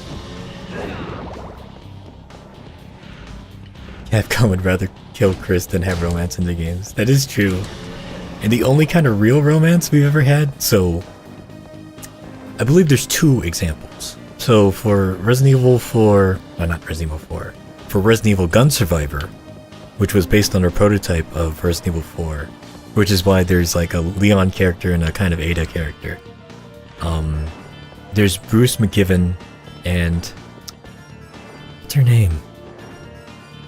Damn it, I forget. But the Chinese spy agent in Gun Survivor. In oh Jesus, in Gun Survivor, like the 2 of them hook up. They hook up at the end of the game, and then you have, of course, Ethan and Mia from Resident Evil 8. Which honestly, like, with Resident Evil 8, and I guess to a certain extent 7, like, why did they have Ethan have like a personality and a history? But then they started treating him as like a self-insert for the player. That was kind of weird to me. Because it's like, oh, he's, you know, he has his wife, he has Mia, and he's like trying to save her, and he has a kid named Rose. But then, like, they're also like treating Ethan like he's supposed to be the player. It's like a weird kind of like dynamic. And I didn't really like that.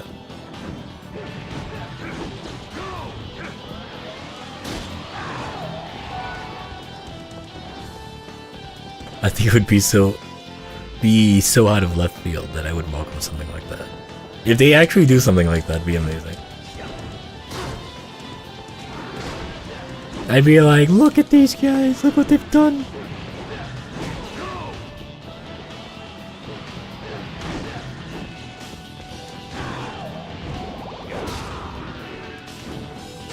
Just imagine you boot it up, right? And it's like, oh, here's Leon and Jill. They're partners now. They're working together on a case, and it's like, oh, okay, cool. We've always wanted Leon and Jill to work together. And then it's like, oh, by the way, they're dating. What?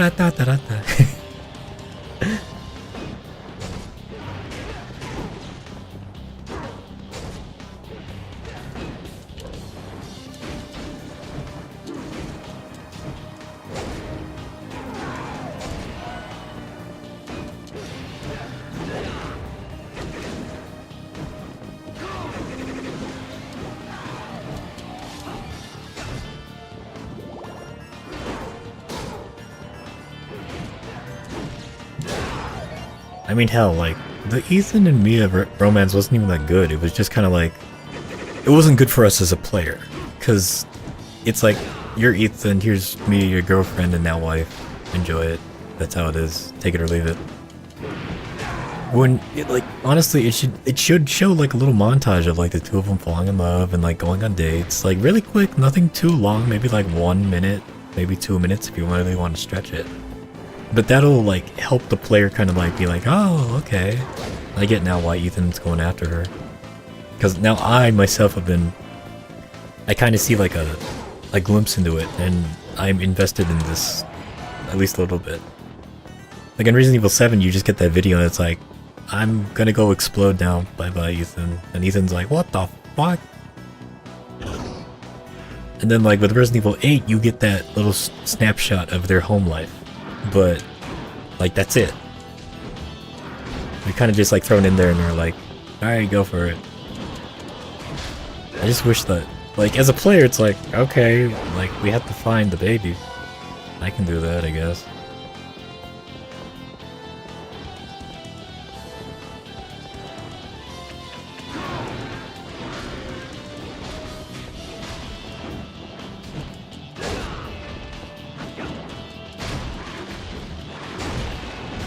I mean, case in point, in this game, we're playing as Hector, right? And his wife got exploded.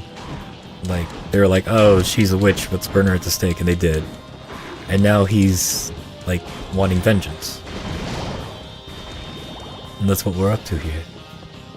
But they don't really show, like, the wife exploding or anything about that. We're just showing his, like, I wanna find my wife. That's it. I think it would be better if it's like, oh, here's the wife. And here's their happy home life. Like in the intro of the game, here's their happy home life. And then, like actually show the burning, or at least his reaction to it. I think that'd be a bit more It would connect with the player more? I don't know what I'm saying anymore. Alright, with that, I will call it. Thank you to everyone who kind of checked in, who watched this stream. Hope you all enjoyed. Thanks for hanging out. Those of you in the chat, thanks so much for, you know, chatting and watching and all that. This is the end of my streams for 2024. It's weird to think, but my next stream will be in 2025, whenever that will be. And as always, don't really plan these out, so it'll happen when it happens. So, did I save? I don't remember. Save again just in case. But yeah, thanks to everybody who got checked in. Hope you guys had a Merry Christmas, first of all. And I hope the rest of your holidays goes great. And I hope you have a Happy New Year as well. Isn't that right, Spaghetto? Yeah. Oh wait, no, wait. We can't go yet. We can't go yet. You stupid idiot. Can't go yet. Wait, we can't go yet. We gotta do this. This is what I did last time. I'm just gonna make it the thing now when I sign off on this game.